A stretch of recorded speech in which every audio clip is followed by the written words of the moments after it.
శ్రద్ధ కలిగి ఉందాం, భక్తి కలిగి ఉందాం.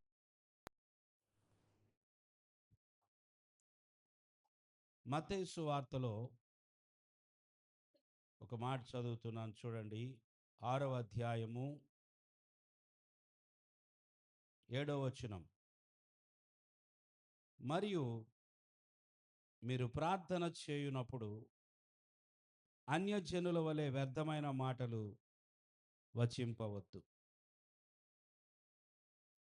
విస్తరించి మాట్లాడుట వలన తమ మనవి వినబడునని వారు తలంచుచున్నారు. మీరు వారి వలె ఉండకుడి.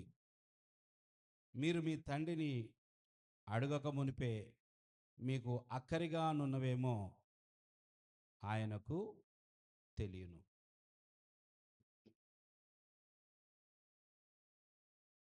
ప్రార్థన అంటే దేవునితో మాట్లాడటం, సంభాషించటం. దేవునికి స్తోత్రం. మనము దేవునితో మాట్లాడటానికి, సంభాషించటానికి వచ్చి ఉన్నాం. అనేక సార్లు ప్రార్థన అంటే చాలా మాటలు కావాలేమో అని అనుకుంటారు. ప్రార్థన అంటే చాలాసేపు చేస్తేనే ప్రార్థన, కొద్ది సమయం చేస్తే అది ప్రార్థన కాదేమో అని అనుకుంటారు.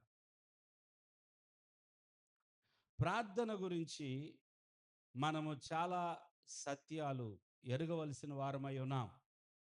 లేకపోతే ఎంతో పొరపాటు కూడా జరుగుతుంది.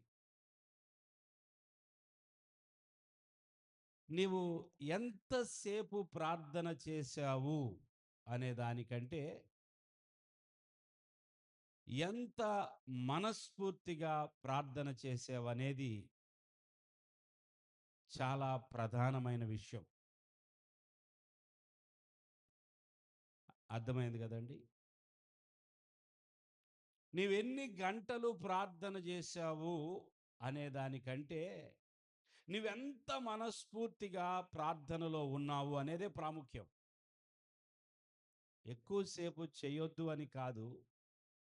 నువ్వు ఎంతసేపు చేసినా మనస్ఫూర్తిగా మనసు పెట్టి చేయనప్పుడు అది 6 గంటలని చెప్పుకో, 12 గంటలని చెప్పుకో, 72 గంటలని చెప్పుకో, అంతా వ్యర్థమే.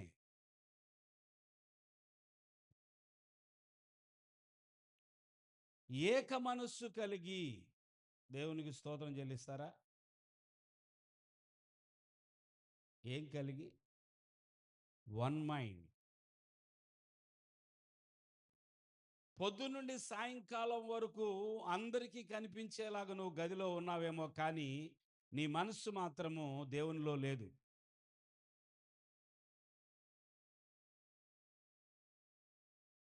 ఏదో మాట్లాడుతూ ఉన్నట్లుగానే ఉన్నావు, ఏదో అడుగుతున్నట్లే ఉన్నావు, ఏదో చెప్తున్నట్లే ఉన్నావు, కానీ నీవు నిజంగా మొరపెట్టడం లేదు.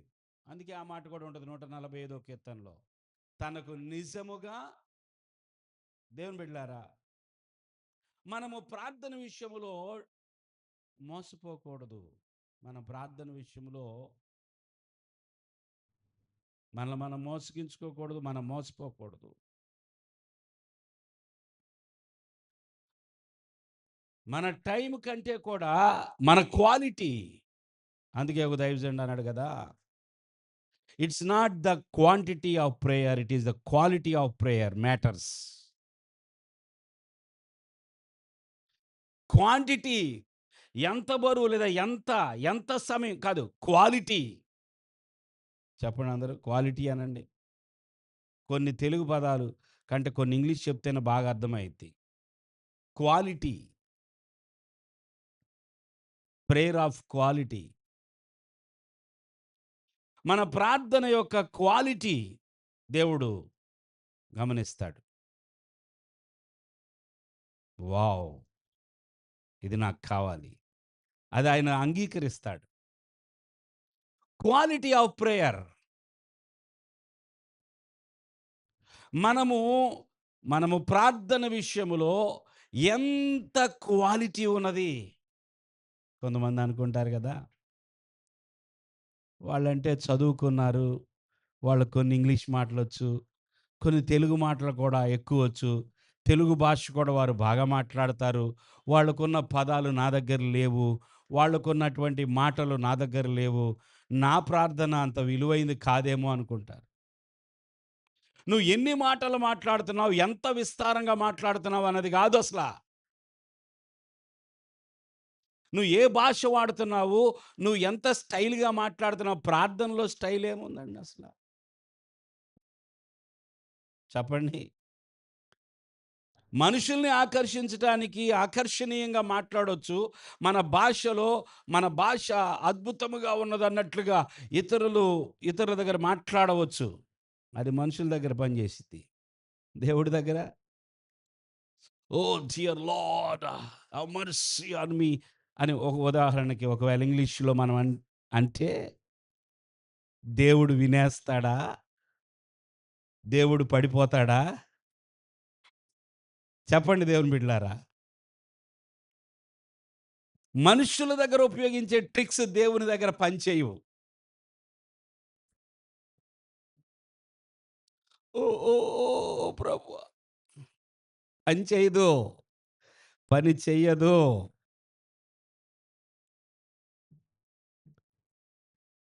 ఈడు దొంగ ఏడుపు ఏడుస్తున్నాడు అంటారు కొన్నిసార్లు. ఏమంటారు చెప్పండి? ఏడుపునేమంటారు? మీ పిల్లలు ఎప్పుడైనా జేశారా? లేదా? దొంగేడుపు ఏడవద్దురా! ఏంటి ఏడుపులో కూడా దొంగ ఏడుపుంటదా? ఉంటది. మనం జేస్తూ ఉంటాం కొన్నిసార్లు. మన బాధను కూడా లోపల అంత బాధ లేకపోయినా అంత నొప్పులు చేయొచ్చు. స్కూలుకెళ్ళకుండా ఉండాలంటే అబ్బో! మమ్మీ దొంగ నొప్పిది. ఏమి నొప్పి? దొంగ నొప్పి. దేవుని దగ్గరకొచ్చి దేవుని బిడ్డలారా, మనకి లోపల లేని దానిని ఉన్నది అన్నట్లుగా చూపించుకోవడానికి ప్రయత్నం చేస్తే అది చేరదు. లోపల ఉన్న స్థితి, లోపల ఉన్న వైఖరి మన ప్రార్థనకు ప్రయోజనాన్ని చేకూరుస్తది. స్తోత్రం చెల్లించండి అర్థమైతే. కేవలము బయట స్థితి, బయట కనిపించే మన వైఖరి లోపల దేవుడు కోరుకునేటటువంటి వైఖరి లేకుండా బయట మాత్రమే అమ్మ బాబోయ్! గంట సేపు నిలువు మోకాళ్ళ మీదే ఉన్నాడండి పాస్టర్ గారు. అమ్మో! ఎంతసేపు? నిలువు మోకాళ్ళ మీద ఉన్నాడు. అమ్మో! వీళ్ళు 3 గంటల నుంచి అసలు లేవలేదు. కిందే కూర్చొనున్నారు. దేవుడు పడిపోతాడా?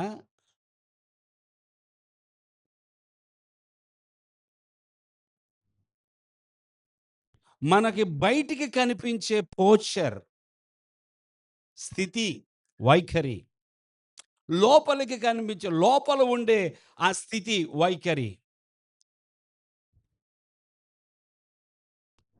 ఈ 2 దేవుడు చూస్తాడు. దేవునికి స్తోత్రం చెల్లించండి. ఈ 2 దేవుడు చూస్తాడు. మన లోపల ఉన్నటువంటి వైఖరికి ఆయన కదులుతాడు. అలాగని బయట ఉన్న మన వైఖరిని ఆయన తృణీకరించడు. లోపలిది లేనప్పుడు బయటది తృణీకరించబడతది. లోపల లేకుండా బయట మాత్రమే కనిపించేది ఎన్నిక చేయబడదు. లోపల ఉన్నదాన్ని బట్టి బయట కూడా చేసేది అన్నీ కూడా అంగీకరించబడతాయి. మన ప్రార్థన, మన వైఖరి. చెప్పండి అందరూ. ఈ వైఖరిలో 2 విషయాలున్నాయి. బయటికి కనిపించేటటువంటిది, లోపల ఉండేటటువంటిది. బయటికి కనిపించేటటువంటిది లోపల ఉండేది. బయట విస్తారముగా మాట్లాడుతూ ఉన్నాం. బయట ఎన్నో మాటలు మాట్లాడుతున్నాం. విస్తరించి ప్రార్థన చేస్తున్నాం. గంట అయిపోయింది ప్రార్థన ఆపట్లేదు. గంటన్నర అయిపోయింది ప్రార్థన ఆపట్లేదు.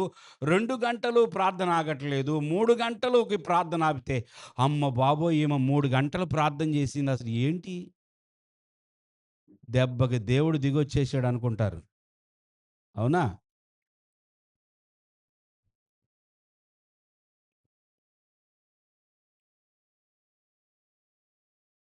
మనము విస్తరించి మాట్లాడటం ద్వారా దేవుడిని కదిలిచ్చేస్తాము. దేవుడు కదులుతాడనుకుంటే పొరపాటు ప్రియులారా.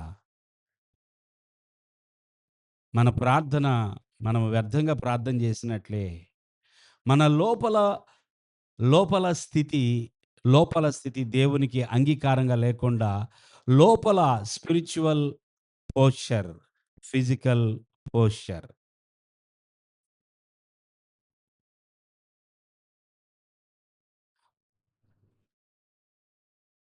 నాకు తెలిసిన దీన్ని మీరు వేరే విధంగా భావించొద్దు. దీన్ని వ్యతిరేకంగా ఆలోచించొద్దు. చాలామంది గొప్ప దైవజనులు మోకాళ్ళ ప్రార్థన చేసి దేవుణ్ణి కదిలించారు. మనకి బయటికి కనపడుతుందేంటంటే వాళ్ళ మోకాళ్ళ ప్రార్థన కనబడుతుంది. వాళ్ళ లోపలిది మాత్రం మనకి కనబడతలేదు. సో, మనమేమనుకుంటామంటే ఇక మోకాళ్ళ మీద ఉంటేనే ప్రార్థన, మోకాళ్ళ మీద ఉంటే చాలు దేవుడు దిగొస్తాడు అనుకుంటాం.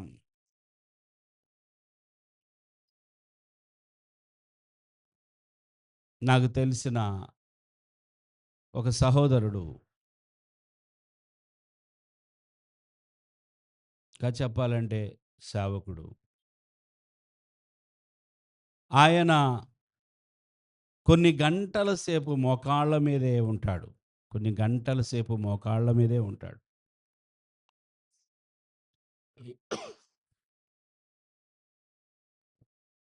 నాకంటే వయసు తక్కువే. నాలో సగం బరువు గూడా ఉండడేమో. అంత సన్నగా ఉంటాడాయన. మీకు తెలీదాయన. మీరు ఊహించుకోబాకండి. ఆయనేమో, ఈయనేమో అటెళ్ళనీయొద్దు మనసు. ఎవరో ఒకళ్ళు. ఈ మధ్య కనీసము కింద కూర్చోవటానికి కూడా అవకాశం లేదు. మోకరించి ప్రార్థన చేసేది ప్రక్కన బెట్టేసేయి. అది పక్కన బెట్టేసేయండి. కనీసం కింద కూర్చోవడం గూడా అవకాశం లేదు. ఎందుకంటే మోకాళ్ళు అరిగిపోయినియి. కదిలించటానికి లేదు. చాలా సన్నగా, చాలా బరువు తక్కువే. ఏం జరిగిందో తెలీదు. అయితే ఆయన నోటితో ఆయన అన్న మాట నేను చెప్తున్నాను. ఆయన నేను జడ్జి చేయట్లేదు గానీ, ఏమో నేను అతిశయించానేమో! నేనే ఎక్కువ సేపు మోకాళ్ళ మీద ఉండగలుగుతున్నాను. వీళ్ళలో ఎవరో కూడా ఒక గంట కాదు కదా! అరగంట కూడా వీళ్ళు మోకాళ్ళ మీద ఉండలేకపోతున్నారు అని ఇతరులను చూసి నేను అతిశయించినట్లున్నాను. అందుకే నా మోకాళ్ళు పూర్తిగా అరిగిపోయినియి. ఇప్పుడు నాకు మోకాళ్ళు వేయటం అంటే కాదు కదా! కింద కూర్చోవడానికే లేదు. దీన్నేమంటారు మీరు? దీన్ని బట్టి ఏమర్థమవుతుంది మీకు?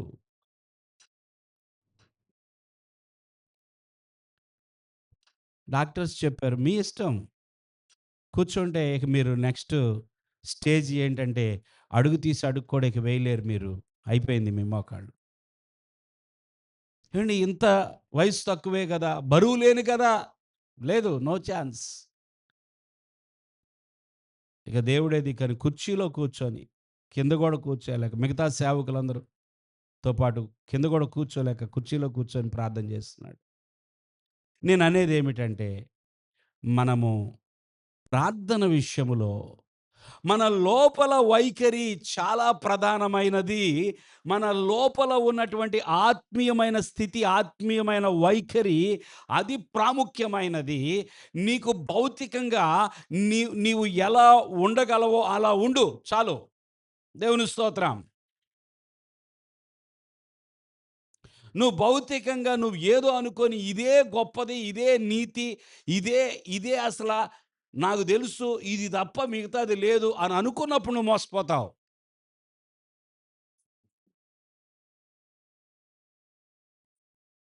నిక్ అని ఒక దైవజనుడున్నారు. ఆయన మోకాళ్ళేస్తాడా? ఆయన చేతులు పైకెత్తుతాడా? ఆయన నిలబడతాడా? అనేక మంది గుడ్డివారు యేసు ప్రభువుని నమ్ముకున్నారు. వాళ్ళు కళ్ళు మూసుకుంటారా? కళ్ళు మూస్తే ఏంటి? కళ్ళు తెరిస్తే ఏంటి? చెప్పండి. అనేక మంది యేసు ప్రభువుని నమ్ముకున్నారు గుడ్డివారు. వారు కళ్ళు మూసుకొని ప్రార్థన చేస్తారా అంటున్నా? అనేక మంది కుంటివాళ్ళున్నారు. వాళ్ళు మోకరించి ప్రార్థన చేస్తారా? అయితే ఈ లెక్కలో వాళ్ళందరి ప్రార్థనలు దేవుని దగ్గరికెళ్ళవిక. అంతేనా?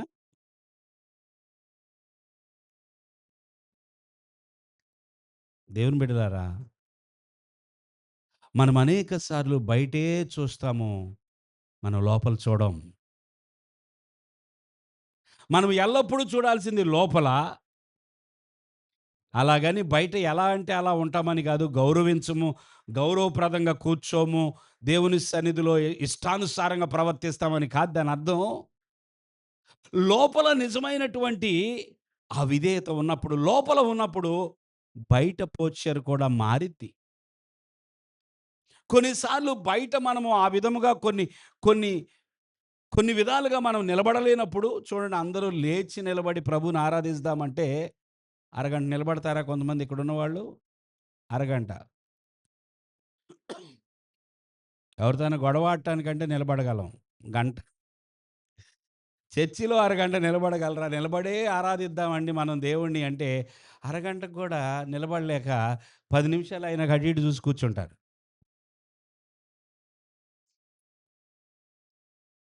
మరి దేవుడు నిన్ను అంగీకరించడంటే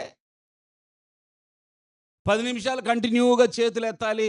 ఎత్తిన వాళ్ళ ప్రార్థన, ఆరాధన మాత్రమే ప్రభు సన్నిధికి చేరిద్దంటే 10 నిమిషాలు అట్లాగే ఎత్తుంటారా కొంతమంది? ఏమో 10 నిమిషాలైతే ట్రై చేస్తారేమో. మనము దేవుని యొక్క జ్ఞానము కలిగి, దేవుని యొక్క ఆత్మ కలిగిన వారముగా మనము ప్రార్థన విషయంలో ఎలా ఉండాలి, ఎలా మాట్లాడాలి, ఎంతవరకు మాట్లాడాలి అనేది మన లోపల స్థితిని బట్టి బయట జాగ్రత్త పడాలి. విస్తారముగా మాట్లాడుట వలనంట దేవుడు వారి మనవి ఆలకిస్తాడని అన్యులు అనుకుంటారంట. ఏమనుకుంటారు అన్యులు? విస్తారముగా మాట్లాడటం వలన దేవుడు ఆ! అన్యులు అంటే దేవుణ్ణి ఎరగని వారు ప్రార్థన విషయములో వాళ్ళకున్నటువంటి ఒక నమ్మకం ఏమిటంటే, వారు విస్తరించి మాటలాడుట వలన తమ మనవి వినబడునని వారు తలంచుచున్నారు. మీరు అలాగు ఉండవద్దు. చప్పట్లు కొడదాం దేవునికి.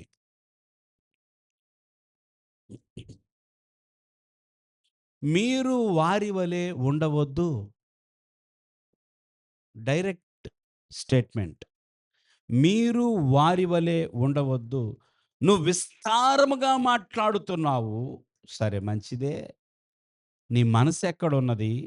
అసలు నువ్వు ఎందుకు మాట్లాడుతున్నావు? నువ్వు మాట్లాడిన ప్రతి మాట వెనక నీ ఉద్దేశ్యం ఏంటి?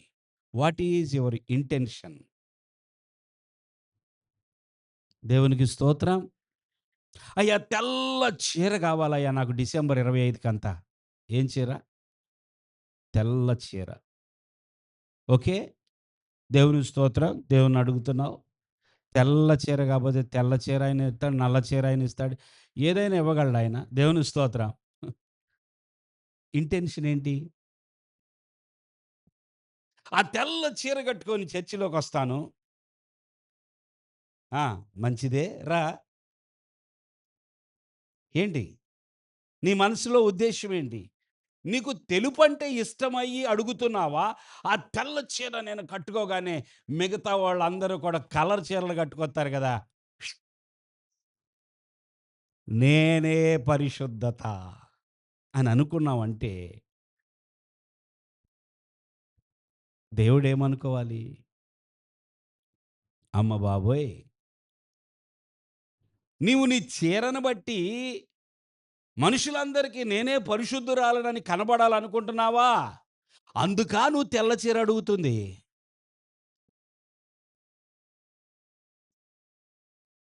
దేవుని స్తోత్రం.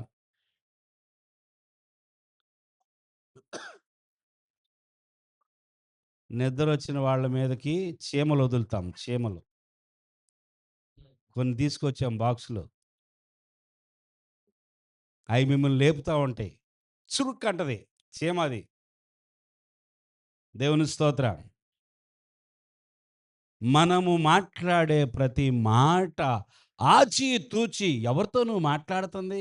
ఏంటి ప్రార్థనంటే మరీ చులకనైపోయిందా దేవుడంటే?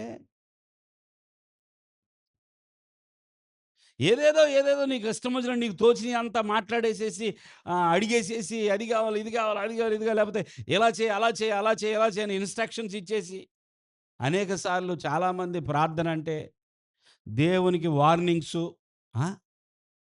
ఏంటది? దేవునికి వార్నింగు. ఇంకా దేవునికి ఆర్డర్సు, దేవునికి ఇన్‌స్ట్రక్షన్సు. నువ్వు ఇదో ఇలా చేస్తే చెయ్యి ప్రభువా. ఇన్‌స్ట్రక్షన్స్ ఆయనకి.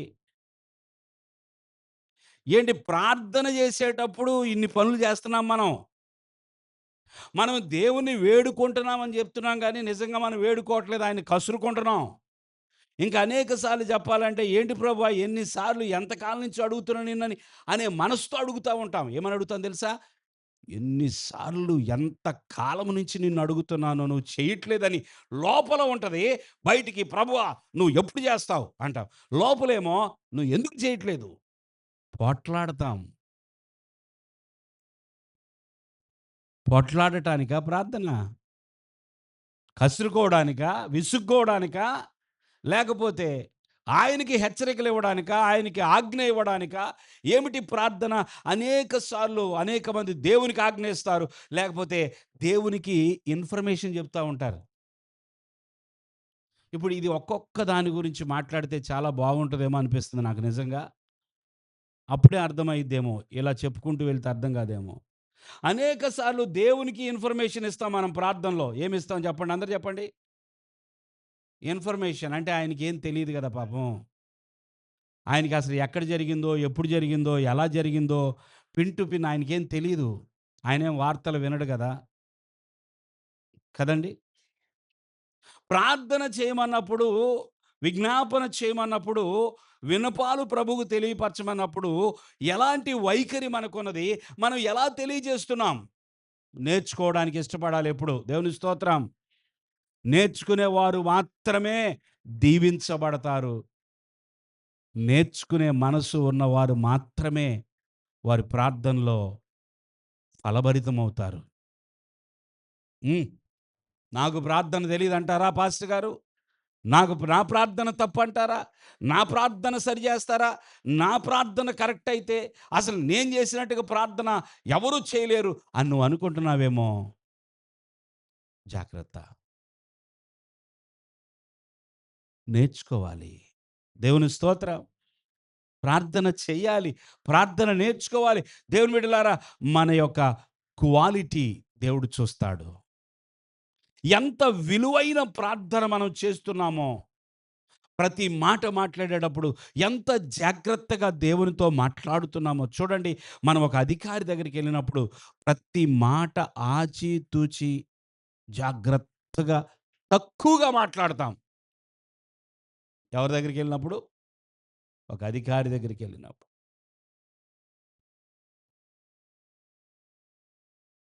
అలాగే దేవునితో మాట్లాడేటప్పుడు చాలా జాగ్రత్తగా మన లోపల వైఖరిని, మన లోపల స్థితిని జాగ్రత్తగా చూసుకుంటూ బయట ప్రార్థన చేయాలి. ఒక దినాన మీ అందరికీ తెలిసిన ఒక ఉపమానం చెప్తూ ఉన్నాను. దేవాలయములోనికి ప్రార్థన చేయటానికి ఇద్దరు వ్యక్తులు వెళ్లారు. ఎంతమంది వెళ్లారు? ఆ ఇద్దరు వ్యక్తుల్లో ఒక వ్యక్తి సుంకరి, మరొక వ్యక్తి పరిసయ్యుడు. సుంకరి ప్రార్థన చేయటానికి వెళ్ళాడు. పరిసయ్యుడు ప్రార్థన చేయటానికి వెళ్ళాడు. ఇప్పుడు నాకు చెప్పండి మీరు, పరిసయ్యుడికి దేవుని గురించిన జ్ఞానం ఎక్కువ ఉంటదా? సుంకరికి జ్ఞానం ఎక్కువ ఉంటదా? పరిసయ్యునికే ఎక్కువ ఉంటది. ఆయన గ్రంథాలు చదువుతాడు గనుక. ఈ పరిసయ్యుడు ప్రార్థన చేస్తూ ఉండగా దేవుడు అంగీకరించలేదు. దేవుడు దాన్ని ఒప్పుకోలేదు. దానికి జవాబు ఇవ్వలేదు. దేవుడు మాట్లాడలేదు. ఎందుకో తెలుసా? ఈ పరిసయ్యుడు ప్రార్థన చేస్తున్నాడే గాని, ఏమని ప్రార్థన చేస్తున్నాడు? లూకాసు వార్త 5వ అధ్యాయంలో, 5వ అధ్యాయమేనా? చూడండి ఒక్కసారి. 18వ అధ్యాయం. చదవండి. అయితే ఆ! సుంకరి దూరముగా నిలుచుండి నిలుచుండి ఆకాశము వైపు కన్నులెత్తుటకైనను ధైర్యము చాలక, పరిసయ్యుడు ప్రార్థన చదవమ్మా. పరిసయ్యుడు నిలవబడి దేవా, ఆ! నీ నేను చోరులను, అన్యాయస్తులను, వ్యభిచారులునైన ఇతర మనుష్యుల వలనైనను, ఈ సుంకరి వలనైనను వలెనైనను ఉండనందుకు ఆ! నీకు కృతజ్ఞతాస్థుతులు చెల్లించుచున్నాను. చూడండి, దేవుని యొక్క ఆలయములోనికొచ్చి, దేవుని యొక్క మందిరములో కృతజ్ఞతాస్తుతులు చెల్లిస్తున్నాడు. ఇది గొప్ప విషయమా? కాదా? అందరూ చెప్పాలి. చాలా గొప్ప విషయం. పరిసయ్యుడు నిలువబడి ప్రార్థన చేస్తున్నాడిక్కడ. ఎలా చేస్తున్నాడు? నిలువబడి ప్రార్థన పరిసయ్యుడు నిలువబడి, దేవా, నేను చోరులను, చోరులంటే దొంగలు, అన్యాయస్తులను, వ్యభిచారులనైన ఇతరుల ఇతర మనుష్యుల వలెనైనను, అన్యాయస్తుల వలె కాదంట, దొంగల వలె కాదంట, వ్యభిచారుల వలె కాదంట, ఇతర మనుష్యుల వలెనైనను కాదంట. ఇంకా ఏమన్నాడంటే, ఇంకో వ్యక్తి వచ్చాడుగా ఈయనతో పాటు ప్రార్థన చేయటానికి. ఆయన చూసి, ఈ సొంకరి, ఈ సొంకరి వలెనైనను ఉండనందుకు నీకు కృతజ్ఞతాస్తుతులు చెల్లిస్తున్నాను. ఈయన అలా లేడని ఈయనకీయన సర్టిఫై చేసేసుకున్నాడు. అబ్బా! ఎంత గొప్ప వ్యక్తి అండి. పరిసయ్యుడంట తన యొక్క యోగ్యత గురించి దేవుని దగ్గర మాట్లాడుతున్నాడు. పరిసయ్యుడు తన యొక్క క్వాలిఫికేషన్ చెప్తున్నాడు. ఎవరికి చెప్తున్నాడు? దేవుడికి తెలియదు కదా మరి. దేవుడికి తెలుసండి? తెలుసా? తెలీదు. పరిసయ్యుడు చెప్తున్నాడు, దేవుడికి తెలీదు గదా!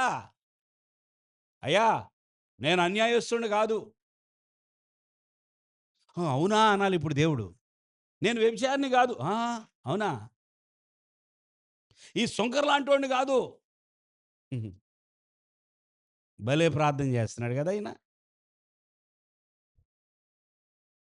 ఇప్పుడు సర్టిఫికేట్ దేవుడి దగ్గర నుంచి అవసరం లేదు ఈయనకి. ఈయన ఆల్రెడీ సంతకం పెట్టేసుకున్నాడు. ఈయనే సర్టిఫికేట్ రెడీ చేసుకొని ఏం చేశాడు చెప్పండి? ప్రిన్సిపాల్ సంతకం ఈయనే చేసేసుకున్నాడు. ఇంక ఈయనకెవరు ఇవ్వక్కర్ల సర్టిఫికేట్. దేవుడికి ఈయనే ఇచ్చేస్తున్నాడు. నేనిది, నా స్టేటస్ ఇది, నా స్థితి ఇది. దేవుడికి కళ్ళు లేవా? దేవుడు చూడడా?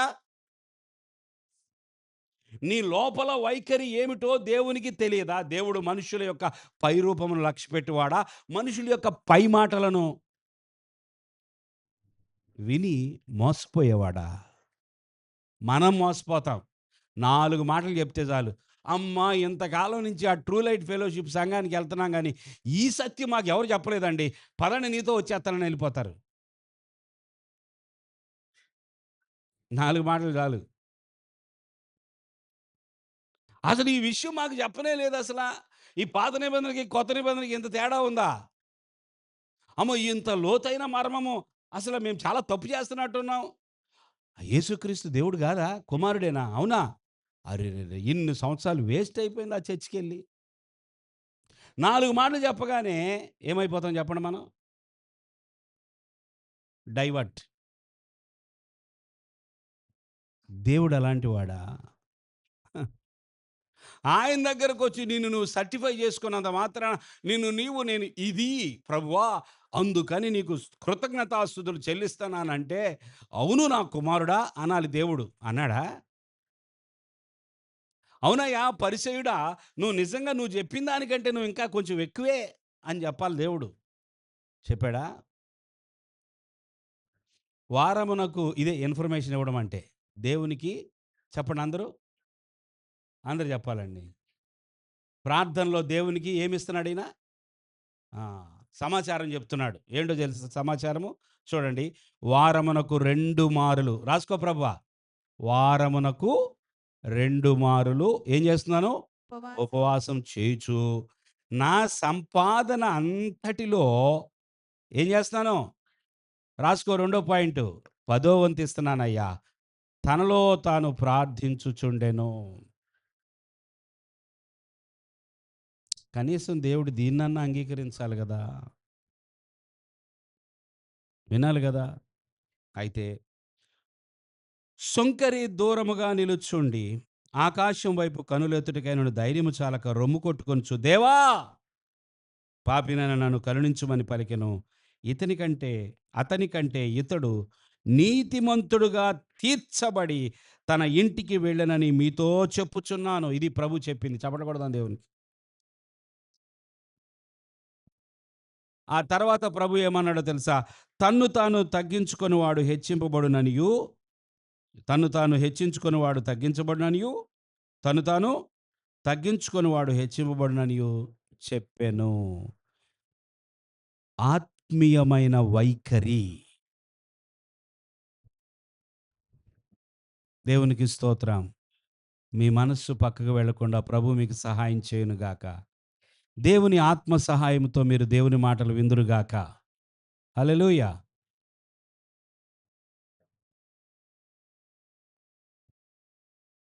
పరిసయ్యుడు భయంకరమైన గర్వముతో వచ్చి ప్రార్థన చేస్తున్నాడు. ఇంత గర్వమా? ఇంత హెచ్చించుకునే మనసా? ఎందుకండి ఈ ప్రార్థన? నువ్వు 10వ వంతు ఇచ్చేది నిజమే అయి ఉండొచ్చు. నువ్వు వారమునకు 2 మారులు ఉపవాసం ఉండేది నిజమే అయి ఉండొచ్చు. నువ్వు తప్పు చేయట్లేదని నిజమే అయి ఉండొచ్చు. కానీ నువ్వు అంగీకరించబడవు. ఏ? నీ లోపల ఏముంది? గర్వం. ఆత్మీయమైన స్థితి బాగోలేదు. నువ్వు భౌతికంగా అందరి ఎదుట బాగానే కనిపిస్తున్నావు, బాగానే నడుస్తున్నావు, బాగానే చూస్తున్నావు, బాగానే కూర్చుంటున్నావు, బాగానే నిలబడుతున్నావు. కానీ నీ లోపల స్థితి బాగాలేదు గనుక నువ్వు నీతిమంతుడవుగా ఎంచబడవు. ఇది దేవుడు చెప్పింది.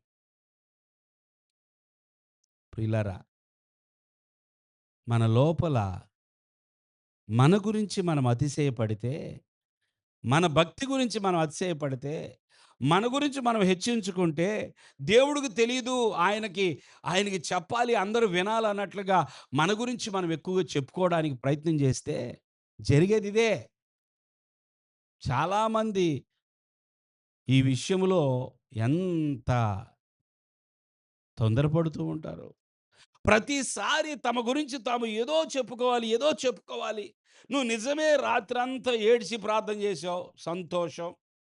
నిజమే నువ్వు ఉపవాసం ఉండి ప్రార్థన చేసావు, సంతోషం. దేవుడే ప్రతిఫలం అనుగ్రహించునుగాక. నువ్వు ఇతరులకు చెప్పేటప్పుడు ఏ ఇంటెన్షన్తో చెప్తున్నావు? జాగ్రత్త. దేవునికి స్తోత్రం. అసలు అలాంటివి చెప్పుకోకపోతే ఏమైంది? ఏమన్నా పోయిద్దా? చెప్పండి. ఏమన్నా పోయేది ఉందా? నువ్వు నిజంగా దేవుని కొరకు చేసేది చెప్పుకోలేదు. నీకేమన్నా పోయేది ఉందా? వచ్చేది ఉందా? చెప్పాలి. అందరూ లేచి నిలబడదామా ఒకసారి? ఇది మన ఆల్ నైట్ ప్రేయర్. హల్లెలూయా. పాడమ్మా, ఓ పల్లవి చరణం పాడు. Thank you Lord. హల్లెలూయా, హల్లెలూయా. ప్రభువా సహాయం చేయి. ఎంతో గర్వముతో నిండుకొనిన వాడై ప్రభు సన్నిధిలో ప్రార్థన చేస్తూ ఉండగా దేవుడు అతన్ని నీతిమంతుడుగా ఎంచలేదు. గనుక మనము దేవుని యొక్క సన్నిధికి వచ్చి దేవుని ఆలయంలో కానీ మనము ఎక్కడైనాను మనము ప్రార్థన చేయనప్పుడు మన లోపల వైఖరిని దేవుడు చూస్తాడని మర్చిపోవద్దు. మన భౌతికమైన వైఖరి కంటే ఆత్మీయమైన వైఖరి చాలా ప్రాముఖ్యమైనది. దేవుని బిడ్డలారా, భౌతికంగా నువ్వు కూర్చోలేకపోవచ్చేమో, నిలబడతావేమో, భౌతికంగా నువ్వు ఒకవేళ మోకరించగలవేమో, భౌతికంగా నువ్వు ఎలాగైనా ఉండొచ్చు. కానీ ఆత్మీయమైన వైఖరి సరి లేకుండా భౌతికంగా నువ్వు ఎలా ఉన్నప్పటికీ కూడా నీకు ప్రయోజనం ఉండదు. కనుక ఆత్మీయమైన వైఖరి ఇంపార్టెంట్. దేవుని స్తోత్రం. ఒక వ్యక్తి యొక్క ప్రార్థనా జీవితంలో ఆత్మీయమైన స్థితి బాగుంటే దేవుని యొద్దకు ఆ ప్రార్థన వెళుతుంది. మన లోపల, మన అంతరంగములో మనము దేవుని ఎదుట యథార్థంగా ఉన్నప్పుడు, ఉన్నది ఉన్నట్లుగా ఉన్నప్పుడు దేవుడు తప్పకుండా మన ప్రార్థన ఆలకించువాడై ఉన్నాడు. మూడు విషయాలు, 3 ఉదాహరణలు మీకు చెప్పి ముగించుకుందాం. దేవుని స్తోత్రం. 3 ఉదాహరణలు. ఒకరి యొక్క ఆత్మీయమైన వైఖరి వలన ఏమి జరుగుతుంది? ఒకరు ఆత్మీయమైన స్థితి దేవునికి ఇష్టముగా ఉన్నట్లయితే వారు లోపల దేవుని యొక్క దృష్టిలో దేవుడు చేత ఆకర్షించబడే విధంగా వారి లోపల స్థితి ఉన్నప్పుడు దేవుడు తప్పకుండా కదులుతాడు, దేవుడు తప్పకుండా జవాబిస్తాడు. దేవుని స్తోత్రం. మనం ఎన్ని ప్రార్థనలు చేసామని కాదు, ఎన్ని ప్రార్థనలకు జవాబు వచ్చింది.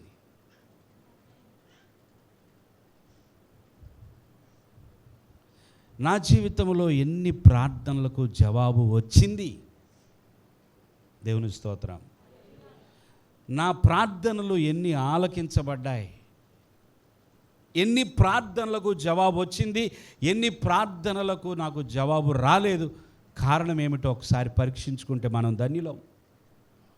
ఒకవేళ మన ఆత్మీయమైన వైఖరిని బట్టి దేవుడు ఆగిపోయి ఉన్నాడా, ఆలకించలేదా? కొర్నేలి, నీ ప్రార్థన నా సన్నిధికి చేరి ఉన్నాయి. దేవుని స్తోత్రం. సో ఒక 3 ఉదాహరణలు చూద్దాం. మొదటిగా లూకాసు వార్త 19వ అధ్యాయంలో మనకి జక్కయ్య అనే ఒక వ్యక్తి కనబడతా ఉన్నాడు. లూకాసు వార్త 19వ అధ్యాయంలో ఎవరు కనబడుతున్నారు? ఇతడు చాలా పొట్టివాడు. ఇతని విషయంలో ఆ ఊరిలో ఇతని పట్ల మంచి సాక్ష్యము లేదు. అందరూ ఏమంటారు జక్కయ్యను చూసినప్పుడు? తెలీదా మీకు? ఇతడు మంచివాడు కాదు, నీతిమంతుడు కాదు. ఏమని పిలువబడుతున్నాడు? పాపి అయిన మనుష్యుడు. జక్కయ్య ఎవరు అంటే ఏమంటారు చెప్పండి? ఎవరైనా ఓ చిన్న పిల్లోని కదిలించిన ఆయన పాపి అయిన మనుష్యుడు. చూడండి ప్రియులారా, ఆయన నిజంగానే అనేక మందిని మోసం చేశాడు, అనేక మంది యొక్క ధనము లాగేసుకున్నాడు. అతడు నిజంగా పాపము చేస్తూ ఉన్నాడు, పాపి అయిన మనిషే. ఈ జక్కయ్య పాపిష్టి మనిషే. మరి ఈ పాపి యొద్దకు యేసు ప్రభు ఎందుకు వెళ్ళాడు?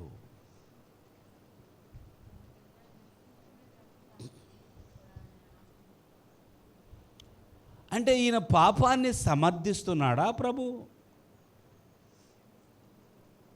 కొంచెం ఆలోచించండి, ఎక్కడో ఆలోచించొద్దు దయచేసి. ప్రభు ఆయన పాపమును సమర్థిస్తున్నాడా? పర్వాలేదులే జక్కయ్య, నువ్వు చేసేదేదో చేసుకోవయ్యా, నేను నిన్ను దీవించడానికి వచ్చాను. ఎంతోమంది ఉండగా వాళ్ళ బాధ అదే. ఈయనేంటి పాపి అయిన మనిషిని యొద్ద బస చేయుటకు వెళ్ళాడు. మేము ఎంత గొప్పవారమో, మా గురించి ఒక్కరు కూడా చెడు మాట్లాడరు, అలాంటిది మా ఇంటికి రాకుండా యేసు ప్రభు ఎక్కడికి వెళ్ళాడు? జక్కయ్య ఇంటికి వెళ్ళాడేంటి అని అనుకునే పరిస్థితి మనం చూస్తూ ఉన్నాం. కాబట్టి ఇప్పుడు ఈ రాత్రి ఒకటి ఆలోచించండి. జక్కయ్య పాపాన్ని దేవుడు ఎప్పుడు పాపాన్ని సమర్థించడు, ఎప్పుడు పర్వాలేదనడు. పాపాన్ని క్షమిస్తాడు కానీ పాపాన్ని సమర్థించడు, పాపాన్ని ప్రోత్సహించడు. ఆయన పాపము లేనివాడాయన, ఆయన పరిశుద్ధుడు. ప్రియులారా, మరి జక్కయ్య ఇంటికి అసలు జక్కయ్యకు ఆయన ఆకర్షితుడు అవ్వడానికి, జక్కయ్య యొద్దకు వెళ్ళడానికి యేసు ప్రభుకి ఏం జరిగింది? జక్కయ్యలో ఏమి చూశాడు? ఆయన పాపని తెలుసు. బాగా అర్థం చేసుకోండి. ఆయన పాపి అనేది 100కి 100%. దానిలో ఏమాత్రము మార్పు లేదు. ఆయన పాపి అయిన మనుష్యుడు అయినప్పటికీ కూడా ప్రభు అక్కడికి వెళ్ళడానికి, తన ఇంటికి వెళ్ళడానికి కారణమేమిటి?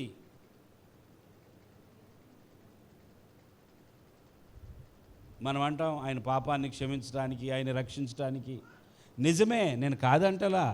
ఆయన వెళ్ళిన తర్వాత ఏం చేస్తున్నాడని నేను అడగట్లేదు. అసలు ఆయన వెళ్ళటానికి కారణం ఏమిటి? ఆయన్ని ఆకర్షించింది ఏంటి? జక్కయ్యలో ఉన్న పాపము ఎలాగూ ఆకర్షించదు.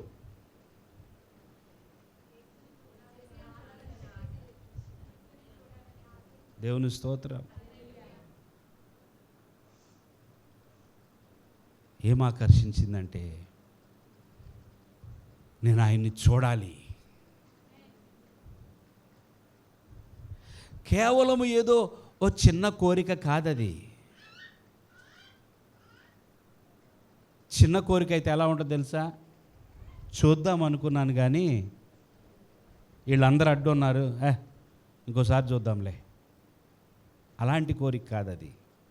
చూద్దాం అనుకున్నాను కానీ నేను పొట్టోండి కదా, నాకు కనపడతలా, వెళ్ళిపోదాం, చూడపోతే ఏమైందిలే, అలాంటి కోరిక కాదది. చూద్దాం అనుకున్నాను కానీ ఎవరు నాకు దారి ఇవ్వడం లేదు, వీలు పడుతుందేమని వచ్చాను, వీళ్ళందరూ అడ్డు తప్పుకోవట్లేదు. ఆయన దగ్గరికి వెళ్ళడం అసాధ్యం, ఆయన చూడడం అసాధ్యం, కాబట్టి చూసినా చూడపోయినా పర్లేదులే, అలాంటిది కాదు అది. జక్కయ్యలో, ఆయన కడుపులో, ఆయన హృదయంలో ఒక మంట మండుతుంది. హల్లెలూయా, హల్లెలూయా. ఏంటండి అది? లోపల గ్యాస్ పెయిన్ కాదు, అది గ్యాస్ మంట కాదు, అది యేసు ప్రభుని చూడాలనే మంట. యేసు ప్రభు, ఈరోజు నా పట్టణానికి నా ప్రభు వస్తున్నాడు కనుక నేను ప్రభుని చూడాలి అనే మంటతో ఉన్నాడు ఆయన. ఏదండి పాస్టర్ గారు, బైబిల్లో ఏడ మంట అని కనపడతలేదు?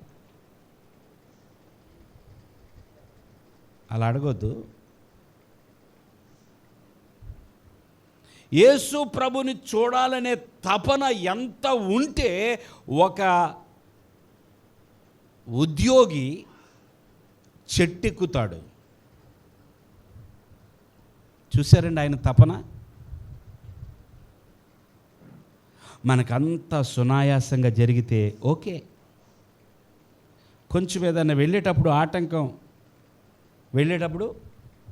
కొంచెం వెళ్ళేటప్పుడు ఏం జరిగింది? ఆటంకం. సర్లే తర్వాత వెళ్దాం. చాలామంది చాలా నిర్లక్ష్య స్వభావం, ఆసక్తి ఉండదు, ఆశ ఉండదు దేవుని పట్ల, దేవుని సన్నిధి పట్ల. అలాంటి వారు వాళ్ళు కూడా అనుకుంటారు నా ప్రార్థన దేవుడు ఆలకించాలని.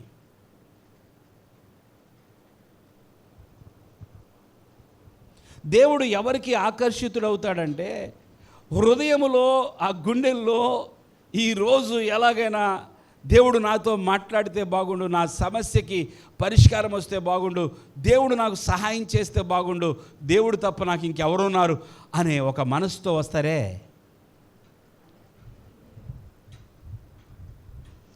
జక్కయ్యకు కలిగిన ఆశ ఏమిటంటే, నేను ప్రభువుని చూస్తే చాలు, ఇంటి దాకా తీసుకొని వెళతాడని ఆయనకి తెలీదు. అసలు ఆ ప్రభువుతో పరిచయమే లేదు. భౌతికంగా ఎటువంటి పరిచయాలు యేసు ప్రభువుకి జక్కయ్యకి పరిచయాలు ఉన్నాయండి? ఉన్నాయా? ఇంతకుముందు ఎప్పుడైనా కలిశారు? ఎక్కడన్నా మాట్లాడుకున్నారా? ఎటువంటి పరిచయాలు లేకపోయినప్పటికీ ఒక ఆశ మాత్రం ఉన్నది, ఆయన ముఖం చూస్తే చాలు. ఇప్పుడు నేను చెట్టు ఎక్కితే చెట్టు మీద నుండి ఏం చేయొచ్చు? నేను ప్రభు ఆ ప్రక్క నుంచి ఆ దారి గుండా వెళతాడు కనుక ఆ దారిలోనే ఉన్న ఆ చెట్టు ఎక్కితే ఆ ప్రభు ముఖాన్ని చూస్తాను, నా ఆశ తీర్చుకుంటాను. దేవునికి స్తోత్రం. దేవుని పట్ల, దేవుని సన్నిధి పట్ల ఆశ లేనివారు ఎందరో ఉండగా ఒక పాపికి ఆశ కలిగిందండి. ఇప్పుడు ఆ పాపము దేవునికి అడ్డు రాలేదు. ఇప్పుడు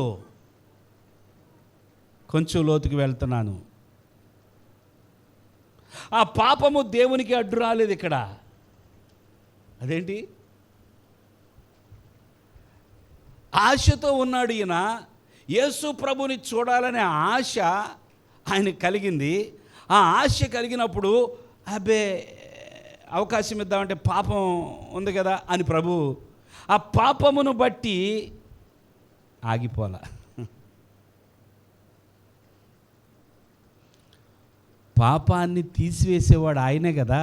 హల్లెలూయా. పాపమును క్షమించగలిగే శక్తి ఆయనకే కదా ఉన్నది.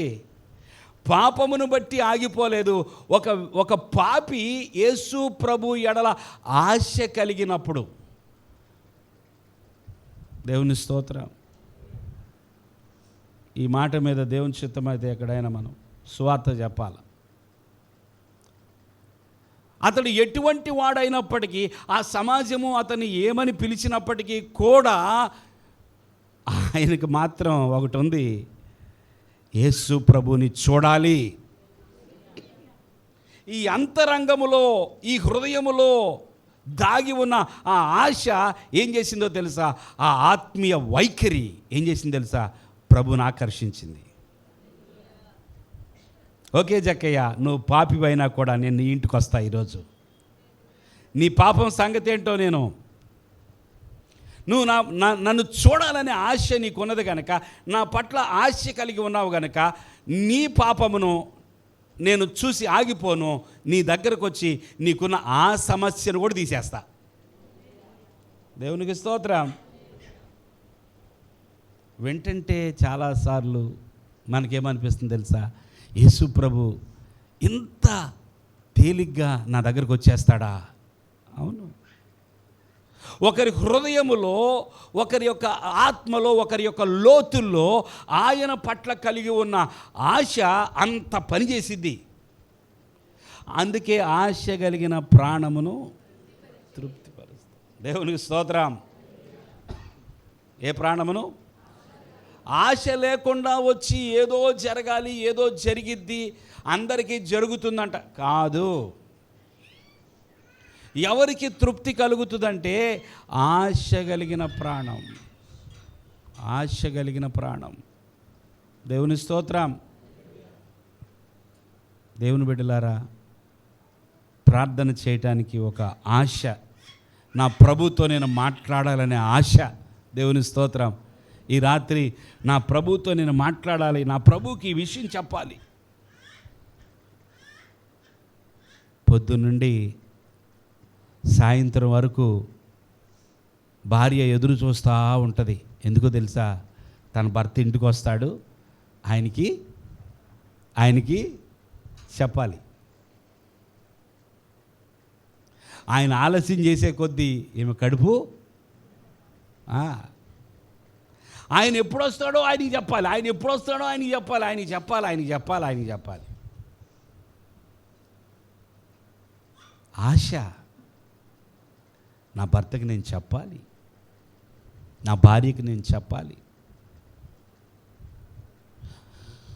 దేవునితో మాట్లాడాలనే ఆశ, దేవునికి నేను చెప్పుకోవాలనే ఆశ నీలో ఉంటే, అది నీ ఆత్మీయమైన వైఖరి అయితే దేవుడు తప్పకుండా నీకు ఆకర్షించబడతాడు.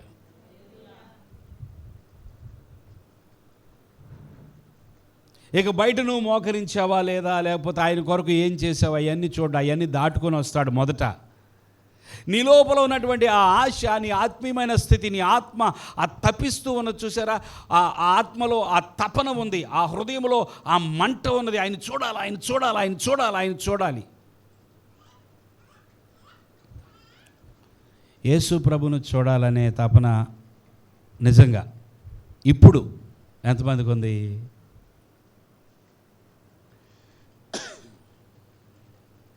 దేవుని స్తోత్రం. మీరు నిజంగా చేయెత్తారు అనుకుంటున్నా, నిజంగా మీకు తపన ఉందని నేను నమ్ముతున్నా. దేవుని స్తోత్రం. నాకు కూడా ఉంది, చాలా తపన ఉంది. ప్రభువా నాకు కనపడయ్యా ఒక్కసారి. నువ్వు కనబడకపోయినా నువ్వు నా గుండెల్లోనే ఉన్నావు. హల్లెలూయా. కానీ నిన్ను చూడాలనే ఆశ ప్రభువా, ఆశ. ఒక్కసారి నా ఎదుటికి రా ప్రభువా. ఆయన సన్నిధిని మనం అనుభవిస్తాం అనేక సార్లు కదా. దేవుని మందిరంలో కూడా ఏమనుభవిస్తాం దేవుని మందిరంలో కానీ చెప్పండి. ఆయన సన్నిధి కదా. గాలి మీకు తగులుతున్నప్పుడు గాలిని అనుభవిస్తారు. గాలిని చూస్తున్నారా? గాలిని చూడట్లా, కానీ గాలి ఉందని చెప్తున్నారా లేదా? ఉంది. ఆయన సన్నిధి మనకు అనుభవంలోకి వచ్చింది. మరి ఆయన్ని చూసేది ఎప్పుడు? దేవుడిస్తే అవకాశం. కొంతమంది ఏమని ప్రార్థన చేస్తారు, ప్రభు నాకు కల్లోనైనా కనపడయ్యా. ఎక్కడ? కల్లోనైనా కనపడయ్యా. నాకు దర్శనంలోనైనా నన్ను దర్శించు ప్రభు ముఖాముఖిగా కదా. నాకు కనబడయ్యా అనేవాళ్ళు కొందరైతే కల్లోనైనా కనపడయ్యా. ఇంకొంతమంది ఇక మరీ లీస్ట్ పొజిషన్ ఏంటంటే, నువ్వు కనపడపోయిన బాధ నా గోడ మీద ఏముంది? నీ ఫోటో ఉంది. పాపం వాళ్ళ పరిస్థితి ఏంటో తెలుసా? ఆయన ఎలాగో కనపడ్డ అనుకుంటున్నారు వాళ్ళు ఫోటోను చూసి తృప్తి పడుతున్నారు. అందుకే మనం ఫోటోలు పెట్టలేదు ఎక్కడ. దేవునికి స్తోత్రం. అవసరమా? ఎక్కడున్నాడు ఆయన? ఆ పిక్చర్లో ఉన్నట్లుగానే 100% ఉన్నాడని తెలియదు కదా. ఎవరో ఊహించి ఊహాచిత్రం రాశారు. అలాగే ఉండొచ్చు దగ్గరగా. జక్కయ్య యేసు నేను చూడాలి. దేవుని స్తోత్రం చెల్లిద్దాం. ఎవరిని చూడాలి? నిన్ను నే చూడాలి, నువ్వే కావాలి, నీతో ఉండాలి, నీలా పాడదాం. నిన్ను నే చూడాలి, నువ్వే కావాలి, నీతో ఉండాలి, నీలా మారాలి. తండ్రి, పరమ తండ్రి, ఆశ నిన్ను చూడాలని. ఓకే, ఆశయా. తండ్రి, పరమ తండ్రి, ఓకే ఆశ నిన్ను చూడాలని. దావీదు అంటాడు కదా, నీ ఆలయములో నీ ప్రసన్నతను చూడాలనుకుంటున్నానయ్యా. హల్లెలూయా. నిన్ను చూడాలనుకుంటున్నానయ్యా. మోషే అన్నాడు కదా, ప్రభువా నీ ముఖమును నాకు చూపించవా అన్నాడా లేదా? దేవుని స్తోత్రం. అయ్యా నీ ముఖమును నాకు చూపించయ్యా అన్నాడు. అక్కడ ప్రభు ఏమన్నాడు? నా ముఖమును చూసిన నరుడు బ్రతుకుడు అన్నాడు కదా. దాని అర్థం వేరు.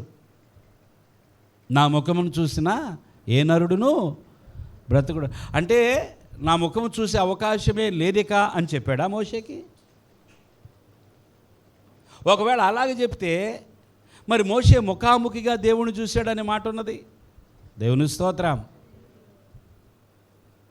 కొన్ని విషయాలు చాలా లోతైన విషయాలు ఉంటాయి. అవి అర్థం కానంత మాత్రాన మనం అపార్థం చేసుకోకూడదు. నేను నా సేవకుడైన మోషేతో నేను ముఖాముఖిగా మాట్లాడానంటాడు. నేను ఆయనకు కనిపించాను, నేను ముఖాముఖిగా, మేమిద్దరం ఒకరికి ఎదురుగా ఒకరు మాట్లాడుకున్నాం. దేవుని బిడ్డలారా, ఆశ ఉంటే దేవుడు మార్గం సరళం చేస్తాడు. హల్లెలూయా, హల్లెలూయా. ఆశ ఉండాలి. జక్కయ్య ఆశపడ్డాడు. ఒకవేళ నేను కనుక మీకు ఈ మాట చెప్పాను అనుకోండి, మీకు తెలీదు జక్కయ్య 21 రోజులు ఉపవాస ప్రార్థన చేశాడు. అందుకే సుప్రభు జక్కయ్య ఇంటికి వెళ్ళాడు అన్నాను అనుకోండి, మీకు అర్థమైపోయింది పాస్టర్ గారు ఎంత చక్కగా అబద్ధం చెప్తున్నాడు. జక్కయ్య 21 రోజులు ఉపవాస ప్రార్థన చేసినందుక యేసుప్రభు ఇంటికి వెళ్ళింది కాదు. అంటే నేను ఇప్పుడు ఉపవాస ప్రార్థన తగ్గిస్తున్నానా? దేనికి ప్రాధాన్యత? దేనికి హైయెస్ట్ ప్రయారిటీ? దేవుడు దేనిని గుర్తిస్తాడు? దేవుడు దేనికి ఆకర్షితుడవుతాడు? ఉపవాసం అనేది మనలో తగ్గింపును తీసుకురావడానికి. స్తోత్రం చెల్లించండి. ఉపవాసం అనేది మనలో దీనత్వాన్ని పెంచడానికి. ఉపవాసం అనేది మన శరీరాన్ని అదుపులోకి తెచ్చుకోవడానికి. దేవుని స్తోత్రం. నేను ఉపవాసం ఉంటాను, దేవుడు ఎందుకు కనపడ్డో చూస్తా. ఆగు ఆగు ఆగు ఆగు కొంచెం ఆగు. నీకు అసలు కనపడ్డావు అలాగన్నావంటే.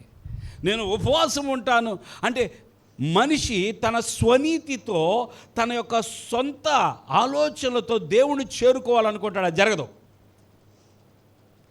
హలో, హల్లెలూయా, హల్లెలూయా.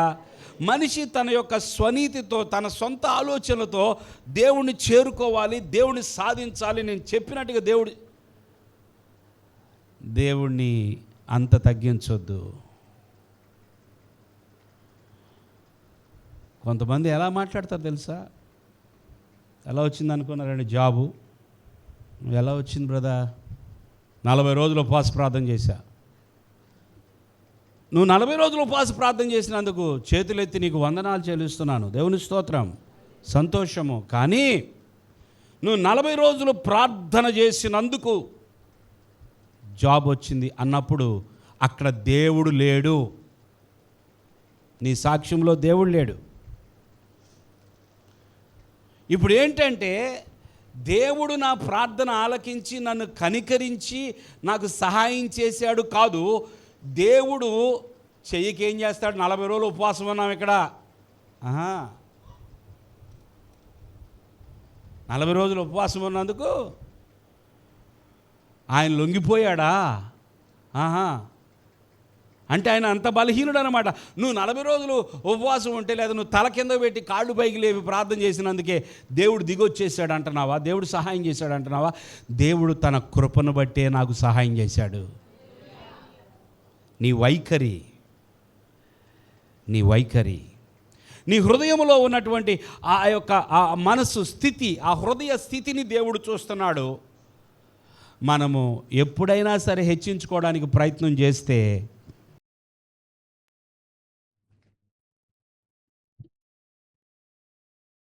బాప్తిస్మిచ్చి యోహాను ఏమన్నాడండి? యేసు ప్రభు వెళ్తుంటే, నేను తగ్గవలసి ఉన్నది ఆయన చెప్పుల వారును తాకుటకు కూడా నాకు యోగ్యత లేదు. ప్రాఫెట్ అయిన బాప్తిస్మిచ్చి యోహాను ఎటువంటి ప్రవక్తో తెలుసా? మామూలు ప్రవక్త కాదు. ఆయన మాట్లాడితే లోపల పేగులను బయటపెట్టి మాట్లాడతాడు. ఏయ్, నా దగ్గర వేషాలు వేస్తున్నారా? రాజులకి వార్నింగ్ ఇచ్చాడు. ఏమని? నువ్వు నీ తమ్ముడు. అటువంటి ప్రవక్త, దేవుని స్తోత్రం, యేసు ప్రభు దగ్గరికి వచ్చి, నేను ఆయన చెప్పుల వారును ముట్టుకోవటానికి కూడా యోగ్యత. మరి మనం ఎందుకండి ఎగిరి పడతాం? కొంచెం ఏదన్నా చేయగానే మనం ఎందుకని, ఏంటో మనం గొప్పలాగా మనము అవసరమా? ప్రియులారా, జక్కయ్య పాపే. జక్కయ్య చెప్పండి, పాపే. కానీ జక్కయ్య చూసే భాగ్యం నాకు దొరికితే చాలు అనుకున్నాడు. చూసారా? చూసే భాగ్యం దొరికితే చాలు అనుకోగానే ప్రభు వచ్చి ఆ చెట్టు దగ్గర ఆగి, జక్కయ్య దిగిరా, నేడు నేను నీ ఇంట ఉండవలసి ఉన్నది. జక్కయ్యకి ఇక మాటలు లేవు. చూస్తే చాలని ఆశపడ్డాడు. తన హృదయములో, తన మనస్సులో తనకు పుట్టిన ఆశ ఆయన చుట్టూ ఉన్న వారిలో కానీ, ఆయన ఇంటిలో వారు కానీ, ఆయన స్నేహితులు కానీ ఎవ్వరికీ తెలియదు. ఎవరికి తెలీదు? అమ్మా, మీ లోపల ఉన్న ఆశ నీ పక్కన వాళ్ళకి తెలుసా? తెలీదు. లోపల ఉన్నది ఎవరు చూడగలరు? ఆయన మాత్రమే చూడగలరు. దేవుని స్తోత్రం. ఈయనేమి మైకి పెట్టి ఇదిగో ఎరుకో పట్టణస్తులారా, నేను ఈరోజు యేసు ప్రభుని చూడాలనుకుంటున్నాను, ఎట్టి పరిస్థితిలో చూడాలనుకుంటున్నాను, కాబట్టి నేను పొట్టివాడిని కాబట్టి నేను ఎలాగైనా చూడాలనుకుంటున్నాను కాబట్టి ఏం చేస్తున్నాను ఇప్పుడు, చెట్టు ఎక్కుతున్నాను అని చెప్పాడా? లేదా ఈ వార్త దయచేసి యేసు ప్రభువు పంపించండి, నేను ఆయన చూడాలనుకుంటున్నాను, ఆయన చూడాలనుకుంటున్నాను అనే మాట దయచేసి ఎవరన్నా ఒకళ్ళు చెప్పండిరా బాబు. బతిలాడాడా? దేవుని స్తోత్రం. అయ్యా ఎవరో ఒకళ్ళు తెలియచేయండి, నేను జక్కయ్యని ఆయన చూడాలనుకుంటున్నాను, ఒకసారి ఆయన మొహం కనపడేటట్టుగా ఇటు రమ్మని చెప్పండి. ఆయన అనుకున్నాడు లోపల. అది ఆ గుండెల్లోనే ఉంది. దేవుని స్తోత్రం. ఈయన వచ్చి అన్నాడు, పద మీ ఇంటికి వెళ్దాం అన్నాడు. గబగబా దిగొచ్చాడు, ఇంటికొచ్చేసాడు, తన పాపాన్ని ఒప్పేసుకున్నాడు, రక్షణ పొందేసుకున్నాడు. హల్లెలూయా. నేను అక్కడితో ఆపేస్తున్నాను ఇక అది. రెండో ఉదాహరణలోకి వెళ్ళిపోదాం. ఒక మనిషి యొక్క ఆత్మీయమైన వైఖరిని బట్టి అతడు అడగక ముందే జవాబులు వచ్చేస్తాయి.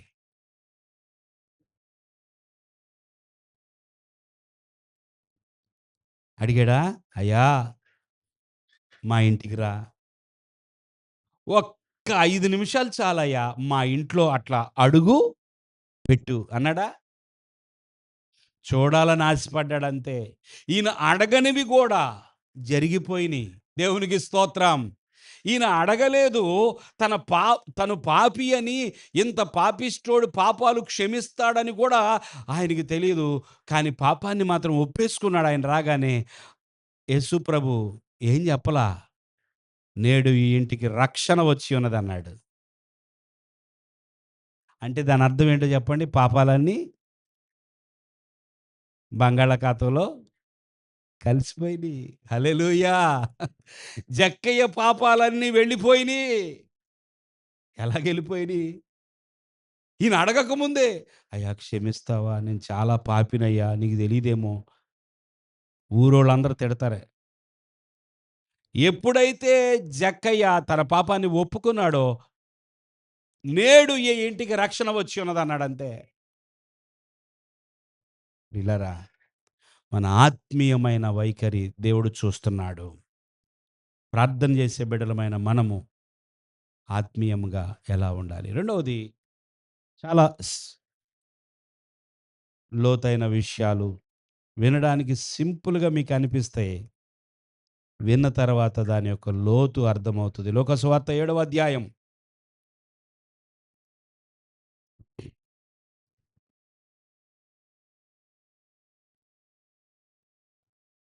47వ వచనం.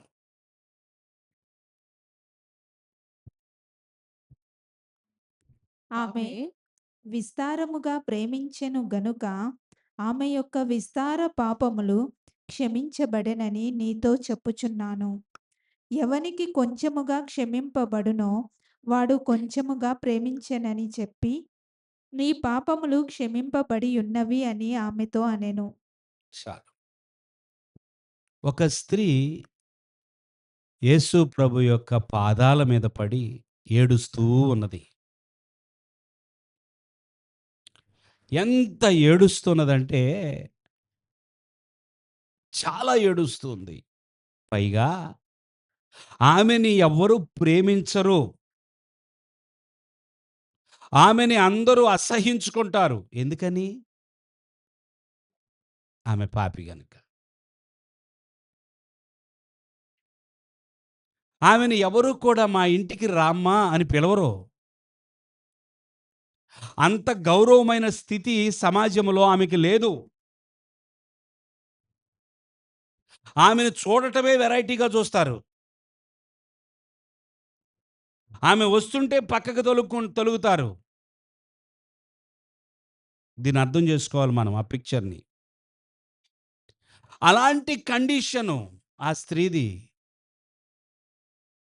ఇప్పుడు కూడా ఒక ఇంటిలో యేసు ప్రభు భోజనానికి కూర్చున్నాడని తెలిసి ఆ ఇంటికి ఎవరు పిలవకపోయినా ఆమె వచ్చేసేసి ఆయన పాదాల మీద పడి ఏడుస్తూ తన తల వెంట్రుకలతో ఆయన పాదాలను, మగ్దలేని మరియ, దేవుని స్తోత్రం చెల్లించండి, ఆయన పాదాల మీద పడి ఏడుస్తుంది. తన తల వెంట్రుకలతో తుడుస్తూ ఉంది. ఆ ఇంటి యజమానుడు అనుకుంటున్నాడు కదా, ఛీ, ఈయన గనక ప్రవక్త అయితే ఈయనకి ఆ మాత్రం తెలీదా? ఆ వచ్చిన స్త్రీ చెప్పండి, పాపాత్మురాలని తెలీదా? ఆయన పాదాలు తాకుతుంటే తాకనిస్తున్నాడే. ఈయన ప్రవక్త కాదా అసలా? కదా, కొన్నిసార్లు ఎలా ఉంటుందో చూడండి. భోజనానికి కూడా పిలిచాను ఆయన్ని. ఈయనే నిజమైన ప్రవక్త అనుకున్నాను. ఈయన చాలా గొప్పవాడు అనుకున్నాను. ఈయన భోజనం కూడా పిలిచే, ఈయన శిష్యులకు కూడా భోజనం ఏర్పాటు చేశాను. పెద్ద విందు ఏర్పాటు చేశాను. తీరా ఈయనకి ఇంత మర్యాద, ఇంత ఘనత ఇచ్చిన తర్వాత తీరా చూస్తే ఓ పాపాత్మురాలు వచ్చి పాదాలు పట్టుకుంటే ఏం మాట్లాడేంటి ఈయన? ఎంత అపార్థం చేసుకుంటున్నాడండి ఈయన. ఎంత అపార్థం చేసుకుంటున్నాడు ప్రభువుని. ఉంటారా ఉండరా ఇలాంటి వాళ్ళు? ఉంటారా ఉండరా? ఈయన ఇంత గౌరవించాలా అసలా? ఈయన ఇంత ప్రేమించాలా? ఈయనకి ఇంత విలువనివ్వాలా? ఈయన ప్రవక్త అయితే, ఈయన దైవజనుడైతే, కొన్నిసార్లు మనం ఎదుటి వారిని ఎక్కించాలన్నా మనమే, కిందకి పడేయాలన్నా ఒకరోజు ముద్దు పెడతారు, రెండో రోజు సిలువ వేస్తారు. అది ఈ సమాజం. యేసు ప్రభు శిష్యుల్లోనే ఒక శిష్యుడు ఉన్నాడు. ఆయన వచ్చి ప్రభువా, చెప్పండి, ప్రభువా అని ఏం చేస్తాడు? ప్రభుని ముద్దు పెట్టుకుంటాడు. ఈ ముద్దు అది నిజమైన ప్రేమ అనుకుంటారు చూసిన వాళ్ళు. ఇది ప్రేమ? ఆ ముద్దు నిజంగా ప్రేమనా అది? అర్ధరాత్రి వేళ బంట్రోతులను, సైన్యాన్ని మొత్తాన్ని అందరిని తీసుకొచ్చి ప్రభువా అని వెళ్ళి మళ్ళా ముద్దు పెట్టుకుంటున్నాడు. ఎందుకు చెప్పండి? ఆయన్ని పట్టించడం కోసం. ప్రభువుకి అందరి మనస్సులు తెలుసు, అందరి వైఖరి తెలుసు. ఈ సీమోను అనే వ్యక్తి ఏమి ఆలోచిస్తున్నాడో ప్రభువుకు తెలుసు. దేవుని స్తోత్రం చెల్లించండి. ఇంటికి పిలిచినంత మాత్రాన ఆయన పడిపోయేవాడు కాదు. ఏం పాస్టర్ గారు లాంటి వాడు అనుకున్నారా యేసు ప్రభుది? ఇంటికి పిలిచి గౌరవించి ఒక మంచి సీట్ వేసి మంచి భోజనం పెట్టగానే, అమ్మా దీవెనలన్నీ మీకే రావాలి, హల్లెలూయా. పక్కింటి వాళ్ళకి అస్సలు వెళ్ళకూడదు, దీవెనలన్నీ మీకే రావాలని పడిపోవడానికి ఆయన పాస్టర్ గారు కాదు. ఆయన హృదయ లోతులను చూసే వ్యక్తి, ఆయన మనస్సులోనికి అంతరంగములోకి తొంగి చూసే వ్యక్తి. దేవుని స్తోత్రం చెల్లించండి. ఎక్కడ తొంగి చూస్తాడు ఆయన? ఇంట్లో ఎవరైనా ఉన్నారా లేదని తొంగి చూస్తాం చూసారా? అలాగా మన గుండెల్లోనికి తొంగి చూసే వ్యక్తి. ఈ పిలిచినటువంటి సీమోను ఏమనుకుంటున్నాడో, ఏం ఆలోచిస్తున్నాడో చూసి, నేను నీ ఇంటికి వచ్చాను, నువ్వు కాళ్ళకి నీళ్ళు ఇచ్చావా? ఇచ్చావా? నాకు టవల్ ఇచ్చావా తుడుచుకోవడానికి? ఏదో భోజనం సిద్ధపరిచావు, బాగానే ఉందిలే. నేను వచ్చిన దగ్గర నుంచి ఈమె తన కన్నీళ్లతో నా పాదాలను కడుగుతూ, నా పాదాలను తడుపుతూ, తన తల వెంట్రుకలతో నా పాదాలను తుడుస్తూ ఉన్నది.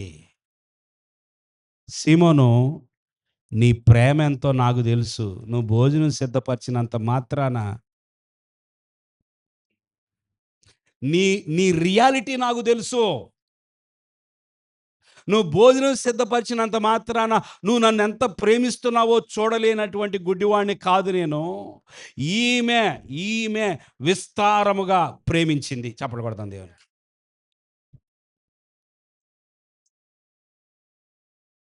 ఇప్పుడు చెప్పండి, యేసుప్రభు ఎందుకని పాపాత్మురాలు పాదాలు పట్టుకుంటే ఏం మాట్లాడలేదు? ఎందుకని? తెలియక కాదు. దేవుని స్తోత్రం. మీరు చాలా బాగా వింటున్నారు, నాకు సంతోషంగా ఉంది. ఫస్ట్లో కొంచెం బండి డల్గా ఉంది, కానీ ఇప్పుడు అందరూ యాక్టివ్ అయిపోయారు. హల్లెలూయా. దేవుని యొక్క ఆత్మ ఇక్కడ పనిచేస్తున్నాడు. హల్లెలూయా! తెలియక కాదు, తెలుసు ఆయనకి. సీమోను ఏమి తలచుతున్నాడో తెలిసినటువంటి ప్రభు, మరి ఈమె పాపాత్మురాలని తెలీదా? తెలుసు. కానీ ఎందుకని ప్రభు ఆమెను అనుమతించాడు? ఆమె గుండెల్లో ప్రేముంది. హల్లెలూయా! హల్లెలూయా! ఆమె, ప్రభువా నేను పాపాత్మురాలినయ్యా, దయచేసి నా పాపాలన్నీ క్షమించమని అడిగింది కదా! అడిగిందా బ్రదర్? మరి తల ఊపుతున్నారు. చెప్పండి. అడిగిందా? అడగలేదా? నిజం చెప్పండి. అడగలేదు. ఏం చేస్తుందామె? ఏడుస్తుంది అంతే. తుడుస్తుంది. ఏడుస్తుంది. ఆ కన్నీళ్ళు తుడుస్తుంది. ఇంతకు తప్పించి, ప్రభువా నేను భయంకరమైన పాపిష్టురాలను ప్రభువా, నా పాపాలన్నీ దయచేసి ఈ రాత్రి క్షమిస్తావా? ఇదిగో ఇప్పుడు క్షమిస్తావా అని అడిగిందా? ప్రార్థన చేసిందా? విజ్ఞాపన చేసిందా? ఏమీ చేయలా. ఆయన నిజంగా ప్రేమిస్తుంది. ఆ ప్రేమ కన్నీళ్ళు ప్రవాహం వలె వచ్చాయి. ఎంత ప్రేమించిందంటే, దేవుని స్తోత్రం. యేసు ప్రభుని ఎంత ప్రేమిస్తుందంటే, ఆమె ప్రేమకు తగిన కన్నీళ్ళు వస్తున్నాయి. విస్తారంగా ప్రేమించిందంట. అది ప్రభు చెప్పాడు. చప్పట్లు కొడదాం.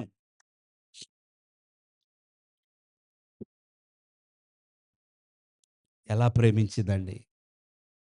కొంచెం కాదండి. కొంచెము ప్రేమ కాదు. విస్తారంగా ప్రేమించిందంట ప్రభువుని. అసలు ఆ మాట వాడాడాయన. Great love. చాలా ఎక్కువగా ప్రేమించిందామె. ఆమె విస్తారంగా ప్రేమించింది గనుక, ఆమె యొక్క విస్తారమైన పాపములు ఏంటి ఈమె అడిగిందా అసలా? బాలేదండి ఇది. అడిగితేనే ఇక్కడ జరగట్లేదు. అడగకుండా జరిగిపోతుంది. ఏంటో మొత్తానికి తేడాగా ఉంది. ఈ రాత్రి అది పట్టుకోవాలి మనం. దేవుని స్తోత్రం. ఇక్కడ అడిగి, అడిగి, అడిగి, అడిగి నోరు నొప్పొస్తుంది. అక్కడ అసలు అడగకుండానే పాపాలు క్షమించబడినయి అంటున్నాడు ప్రభు. ప్రభు ఏమన్నా పొరపాటు పడుతున్నాడా?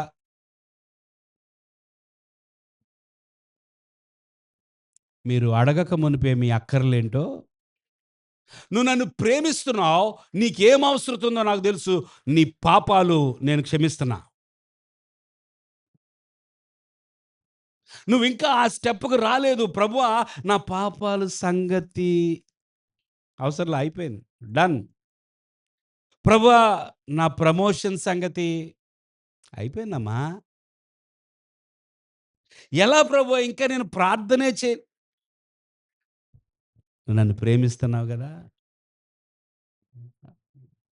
ఎగిరి గంతులేయాలి. ఎవరు గంతులేయట్లా. కనీసం హల్లెలూయా గూడా చెప్పట్లా. దేవుని స్తోత్రం. ఈ పాపాత్మురాలు ఏమీ అడగక ముందే ప్రభు అన్నాడు గదా! ఆమె విస్తారమైన పాపములు క్షమించబడ్డాయి.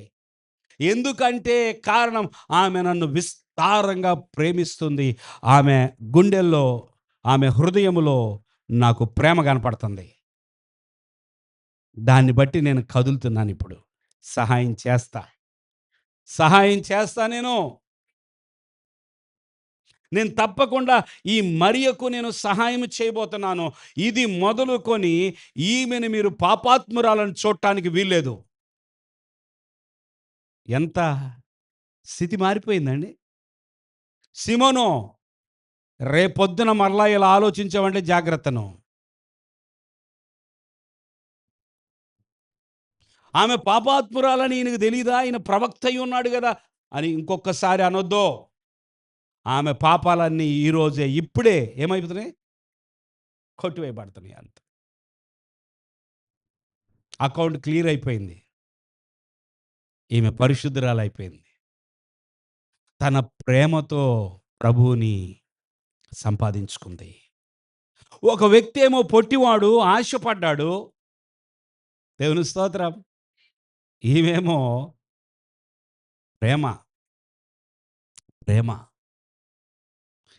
అందుకే మనము ఎలా ప్రేమించాలండి? దేవుణ్ణి ప్రేమిస్తే కొంచెంగానా? బైబిల్ ఏమని చెప్తుంది? ఎలా ప్రేమించాలి దేవుణ్ణి? విస్తారం కరెక్టే.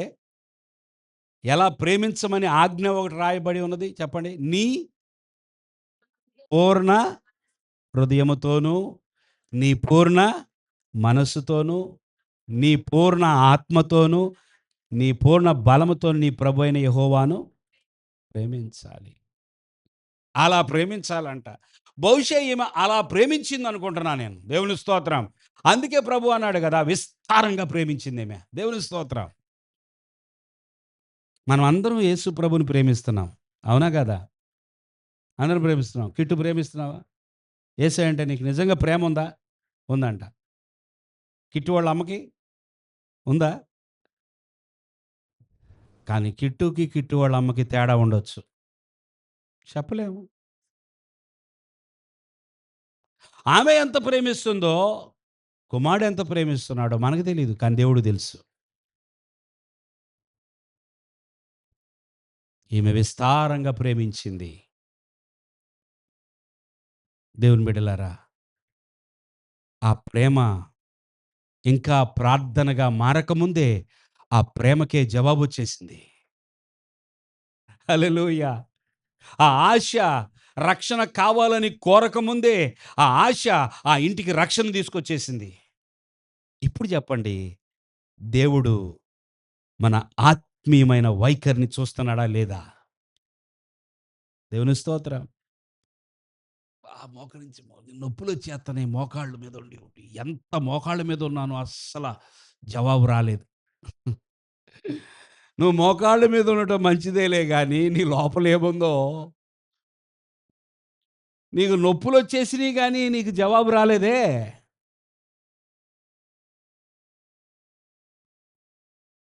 చివరిగా ఒక్క ఉదాహరణ చూద్దాం. చివరిగా ఒక్క ఉదాహరణ చూసి, మనం కొద్దిసేపు ప్రార్థన చేద్దాం. ముగించుకుందాం. లూకా సువార్త 5వ అధ్యాయం.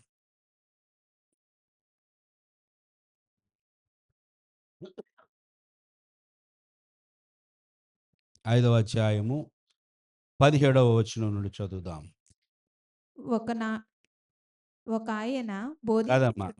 ఒకనాడాయన ఒకనాడు ఆయన ఆ, బోధించుచుండగా గలిలయ యూదయ దేశముల ప్రతి గ్రామము నుండియు యెరూషలేము నుండియు వచ్చిన పరిసయ్యులను ధర్మశాస్త్రోపదేశకులను కూర్చుండి ఉండగా ఆయన స్వస్థపరచునట్లు ప్రభువు శక్తి ఆయనకుండెను. ఆగండి కొంచెము అక్కడ గమనించండి. చాలామంది గలిలయ యోదయ దేశముల ప్రతి గ్రామముల నుండి ఎక్కడికి వచ్చారంట? యెరూషలేముకు వచ్చారు. యెరూషలేముకి వచ్చినప్పుడు ఇంకా ఎవరెవరు ఉన్నారయ్యా అంటే పరిసయ్యులు ఉన్నారు, ధర్మశాస్త్రోపదేశకులు కూడా ఉన్నారు. పరిసయ్యులు ఉన్నారు, ధర్మశాస్త్రోపదేశకులు ఉన్నారు. అయితే ప్రభువు మీద స్వస్థపరిచే ప్రభు శక్తి ఆయనకు ఉండెను. ఇది సందర్భము. చదువుదాం. ఇదిగో కొందరు మనుష్యులు పక్షవాయువు గల యొక్క మనుష్యుని మంచము మీద మోసుకొని వానిని లోపలికి తెచ్చి ఆయన ఎదుట ఉంచుటకు ప్రయత్నము చేసిరి గాని జనులు గుంపు కూడి ఉండినందున వానిని లోపలికి తెచ్చుటకు వల్లపడకపోయెను గనుక ఇంటి మీదకెక్కి పెంకులు విప్పి మంచముతో కూడా యేసు ఎదుట వారి మధ్యను వానిని దించిరి. ఉమ్. ఆయన వారి విశ్వాసము చూచి చూచి మనుష్యుడా ఆ, నీ పాపములు క్షమింపబడి ఉన్నవని వానితో చెప్పగా శాస్త్రులను పరిసయ్యులను దేవదూషణ చేయుచున్న ఇతడెవడు దేవుడొక్కడే తప్ప మరి ఎవడు పాపములు క్షమింపగలడని ఆలోచించుకొనసాగిరి. ఉమ్, యేసు వారి ఆలోచనలెరిగి మీరు మీ హృదయములలో ఏమి ఆలోచించుచున్నారు? నీ పాపములు క్షమింపబడి ఉన్నవని చెప్పుట సులభమా? నీవు లేచి నడువమని చెప్పుట సులభమా? అయితే పాపములు క్షమించుటకు భూమి మీద మనుష్య కుమారునికి అధికారము కలదని మీరు తెలుసుకొనవలనని వారితో చెప్పి పక్ష పక్షవాయువు గల వాని చూచి నీవు లేచి నీ మంచమెత్తుకొని నీ ఇంటికి వెళ్ళుమని నీతో చెప్పుచున్నానెను. వెంటనే వాడు వారి ఎదుట లేచి తాను పండుకొని ఉన్న మంచము ఎత్తుకొని దేవుణ్ణి మహిమపరచుచు తన ఇంటికి వెళ్ళెను. అందరూ విస్మయమొంది నేడు గొప్ప వింతలు చూచితిమని దేవుణ్ణి మహిమపరచుచు భయముతో నిండుకొనిరి. దేవుని స్తోత్రం చెల్లిద్దాం. అద్భుతమైన సందర్భం. నలుగురు వ్యక్తులు యేసు ప్రభు యొద్దకు పక్షవాయువు గల రోగిని తీసుకొని వచ్చారు. అతడు మంచం మీద లేదా పరుపు మీద పరుండబెట్టబడి వచ్చాడు. ఈ నలుగురు వ్యక్తులు అతన్ని ఎందుకు మోసుకొచ్చారు అంటే, ఎలాగైనా ఇతడు బాగుపడాలి. దేవుని స్తోత్రం.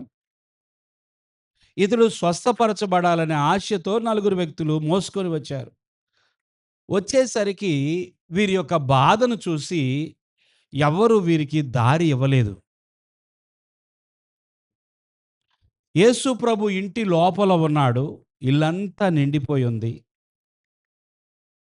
ఆ ద్వారబంధాల దగ్గర కూడా ఖాళీ లేదు. అసలు లోపలికి వెళ్ళే అవకాశమే లేదు.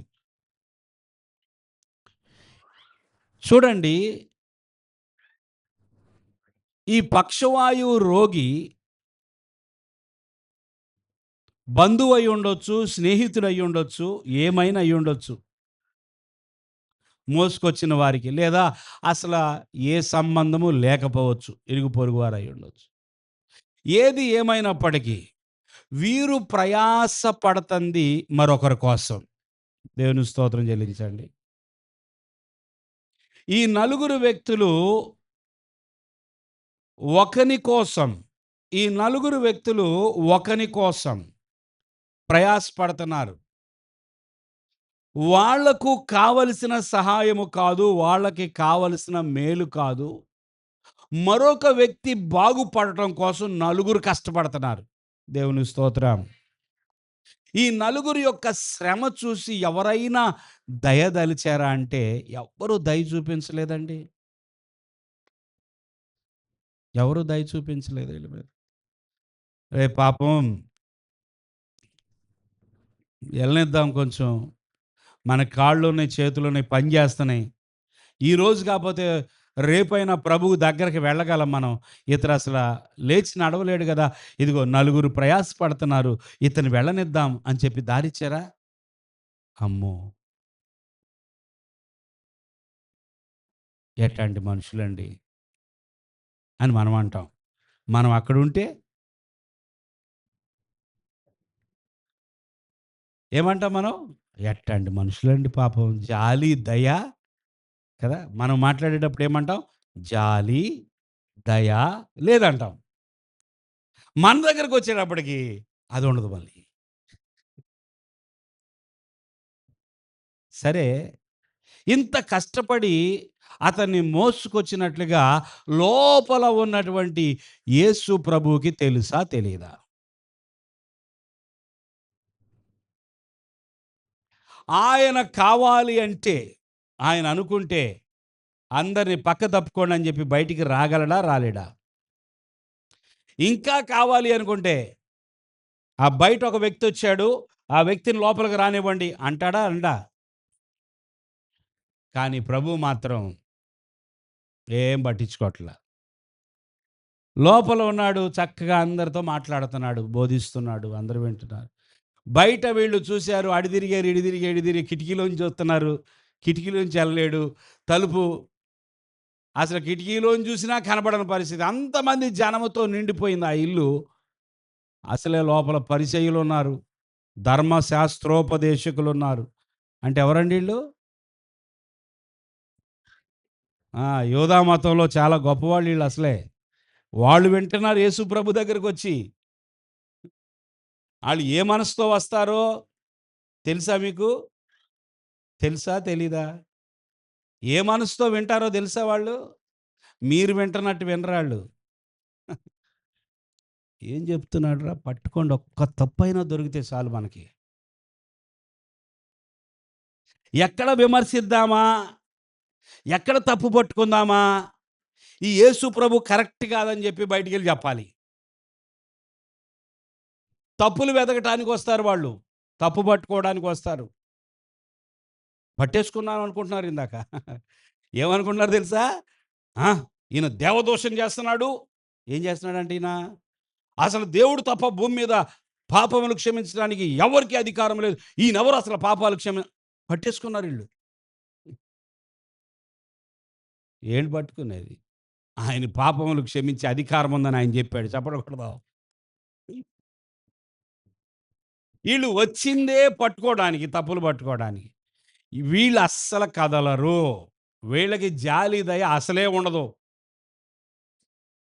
ఈ పరిసయ్యులు, ధర్మశాస్త్రోపదేశకులు అందరితో నిండిపోయింది. మిగతా జనం అందరూ ఉన్నారు. ఇక వీళ్ళు గుండ్రంగా ఇంటి చుట్టూ తిరిగినా, ఎన్ని ప్రదక్షిణలు చేసినా, ఈ పక్షవాయువు రోగిని లోపలికి తీసుకెళ్ళేది ఎవరు? అందుకని వీళ్ళేం చేశారు? పైకెక్కారు. ఈరోజు మనకి ఏమి జరిగినా పర్లా. మనల్ని ఎంతమంది తిట్టినా పర్వాలా. ఓకే. ఒకవేళ ఇంటి ఓనర్ వచ్చి మన మీద కేసు పెట్టినా పర్లా. మనం తర్వాత మరలా మొత్తం ఇల్లంతా కప్పిచ్చేద్దాం. దేవుని స్తోత్రం. ఇల్లు కప్పించడానికి రెడీ అయిపోయారండి. అందుకనే ధైర్యంగా ఇంటికెక్కారు. ఇంటి మీదకెక్కి మెల్లగా కప్పు ఊడదీస్తున్నారంట. కప్పు ఊడదీసేటప్పుడు లోపల ఉన్న వాళ్ళకి తెలుస్తదా? తెలీదా? కప్పు ఊడదీసేటప్పుడు యేసు ప్రభు పైకి చూస్తాడా? చూడడా? మౌనంగానే ఉన్నాడు ఆయన. మీరేం చేస్తారో చేయండి చూద్దాం అన్నట్టుగా ఉంది ఇప్పుడు. వాళ్ళు శుభ్రంగా కప్పు ఇప్పేశారు. ఇప్పుడు ఓపెన్.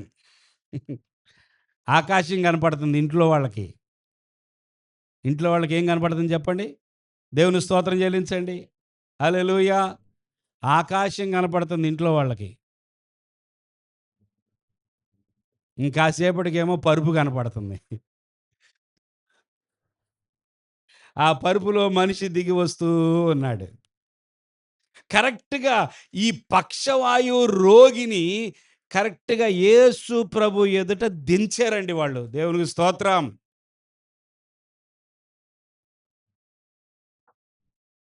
ఒకవేళ యేసు ప్రభు ఆ రోజు అతన్ని స్వస్థపరచకపోతే, నేను స్వస్థపరచను అంటే ఎంత బాధ కదా! ఇంత కష్టపడి ఇంటి మీదకెక్కి కప్పు ఊడదీసి ఆ రోగిని ఆ ఇంటి లోపల దించిన ప్రభువు గనక జవాబు ఇవ్వకపోతే వారికి చెప్పండి. కొంతమంది అనుకుంటారు, నేను 1000 మెట్లు ఎక్కుతాను, దేవుడు జవాబు ఇస్తాడేమో అనుకుంటారు.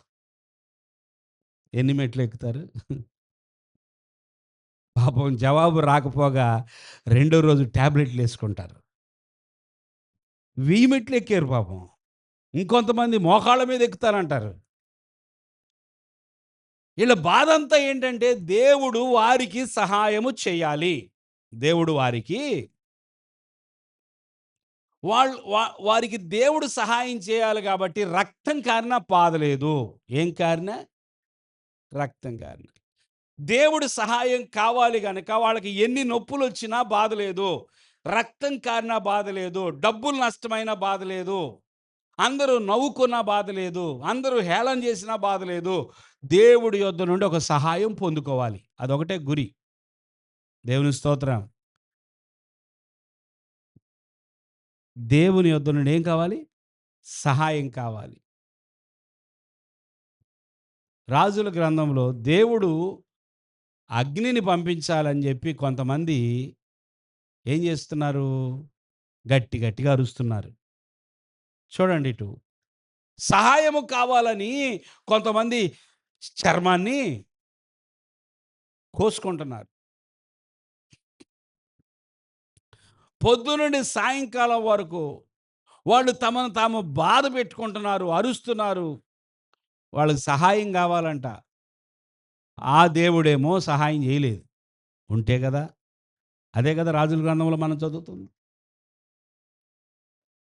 ఒకే ఒక వ్యక్తి బయలు ప్రవక్తలకు వ్యతిరేకంగా ఒకే ఒక వ్యక్తి ఏలియా నిలబడ్డాడు. నా దేవుడు నేను ప్రార్థన చేస్తే నాకు సహాయం వచ్చిద్ది అంటున్నాడు ఈయన. మీ దేవుడు మరి ప్రార్థన చేసినప్పుడు మీకు సహాయాన్ని పంపించాలి కదా అని ఒక పోటీ జరుగుతుంది అక్కడ.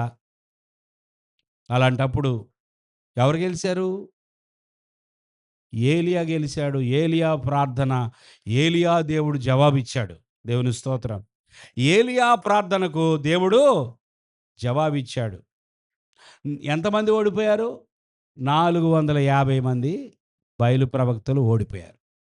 చూడండి, ఇక్కడ నలుగురు వ్యక్తులు సహాయము కొరకు, స్వస్థత కొరకు ఈ వ్యక్తిని యేసు ప్రభు ఎదుట దించినప్పుడు యేసు ప్రభు ఏమన్నాడో తెలుసా?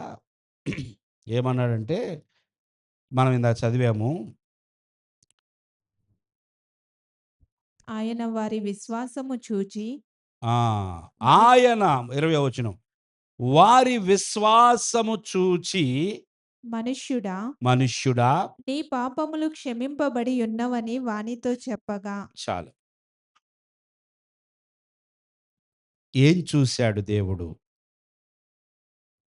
చెప్పాలి. ఏం చూశాడు దేవుడు? ఎవరిలో చూశాడు దేవుడు? చెప్పండి. ఇంత ప్రయాసతో ఆ రోగిని అక్కడికి తీసుకొచ్చి దించారే నలుగురు వ్యక్తులు. వారి విశ్వాసమును చూచి, దేవునికి స్తోత్రం చెల్లిద్దాం. యేసు ప్రభువుకి ఏమి కనపడింది అంటే విశ్వాసం. పైనుంచి 2 చేతులు జోడించి, అయ్యా అయ్యా అయ్యా దయచేసి వీడిని బాగు చేయి, వీడిని బాగు చేయి, అయ్యా అయ్యా అయ్యా దయచేసి వీడిని బాగు చేయి అని కేకలు వేశారా? వీళ్ళు వేశారా?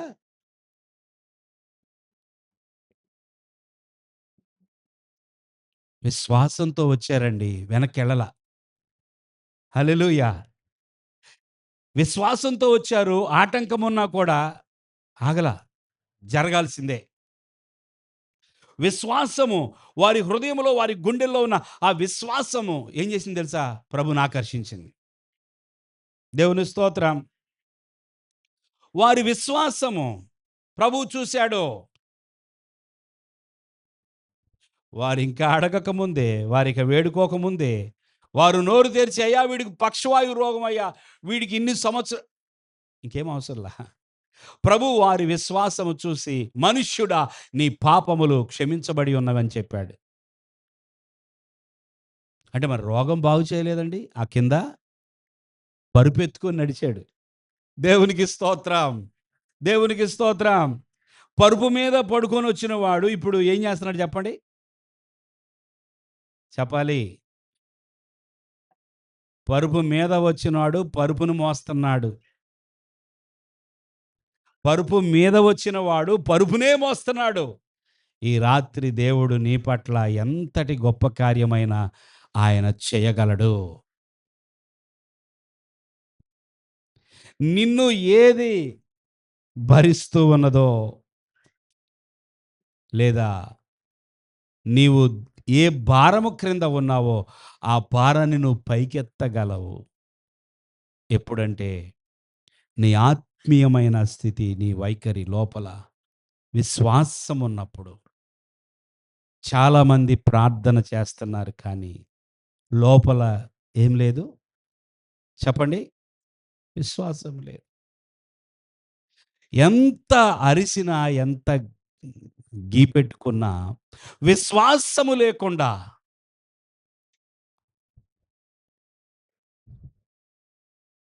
నువ్వు ఉపవాసం ఉండు, 40 రోజులుండు, రోజుకి 12 గంటలు ప్రార్థన చేయి, ఏం లేదు, విశ్వాసం లేదు.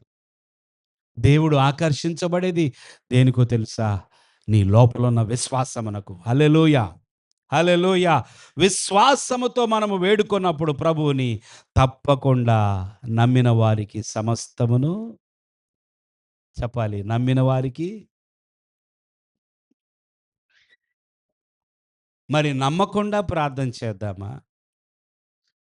పైకి గట్టిగానే ప్రార్థన చేస్తున్నాం, పైకి చాలాసేపు ప్రార్థన చేస్తున్నాం, పైకి మోకరించి చేస్తున్నాం. ఎన్ని ఉన్నా లోపల ఏం లేదు, విశ్వాసం లేదు. అందుకే ప్రార్థన దగ్గరకు వచ్చినప్పుడు ప్రధానమైనది ఆత్మీయమైన వైఖరి, భౌతికమైనది కాదు. భౌతికమైనది వద్దు అని నేను అంటలా. కేవలము భౌతికమైన వైఖరితో నువ్వు దేవుని యొద్ద నుండి జవాబు పొందుకోలేవు. నీ ఆత్మీయమైన ఆ స్థితిని బట్టి దేవుని యొద్ద నుండి జవాబు వస్తుంది.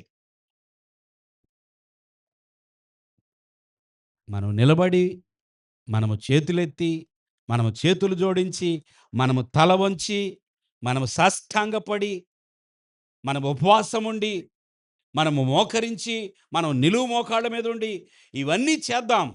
కానీ లోపల దేవునికి కావాల్సింది లేకుండా ఇవన్నీ వ్యర్థం.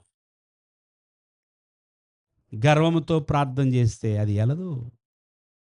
విన్నాం మనం గనుక ఈ రాత్రి నవంబర్ మాసం 11వ నెల దేవుడు మనతో మాట్లాడుతున్నాడు.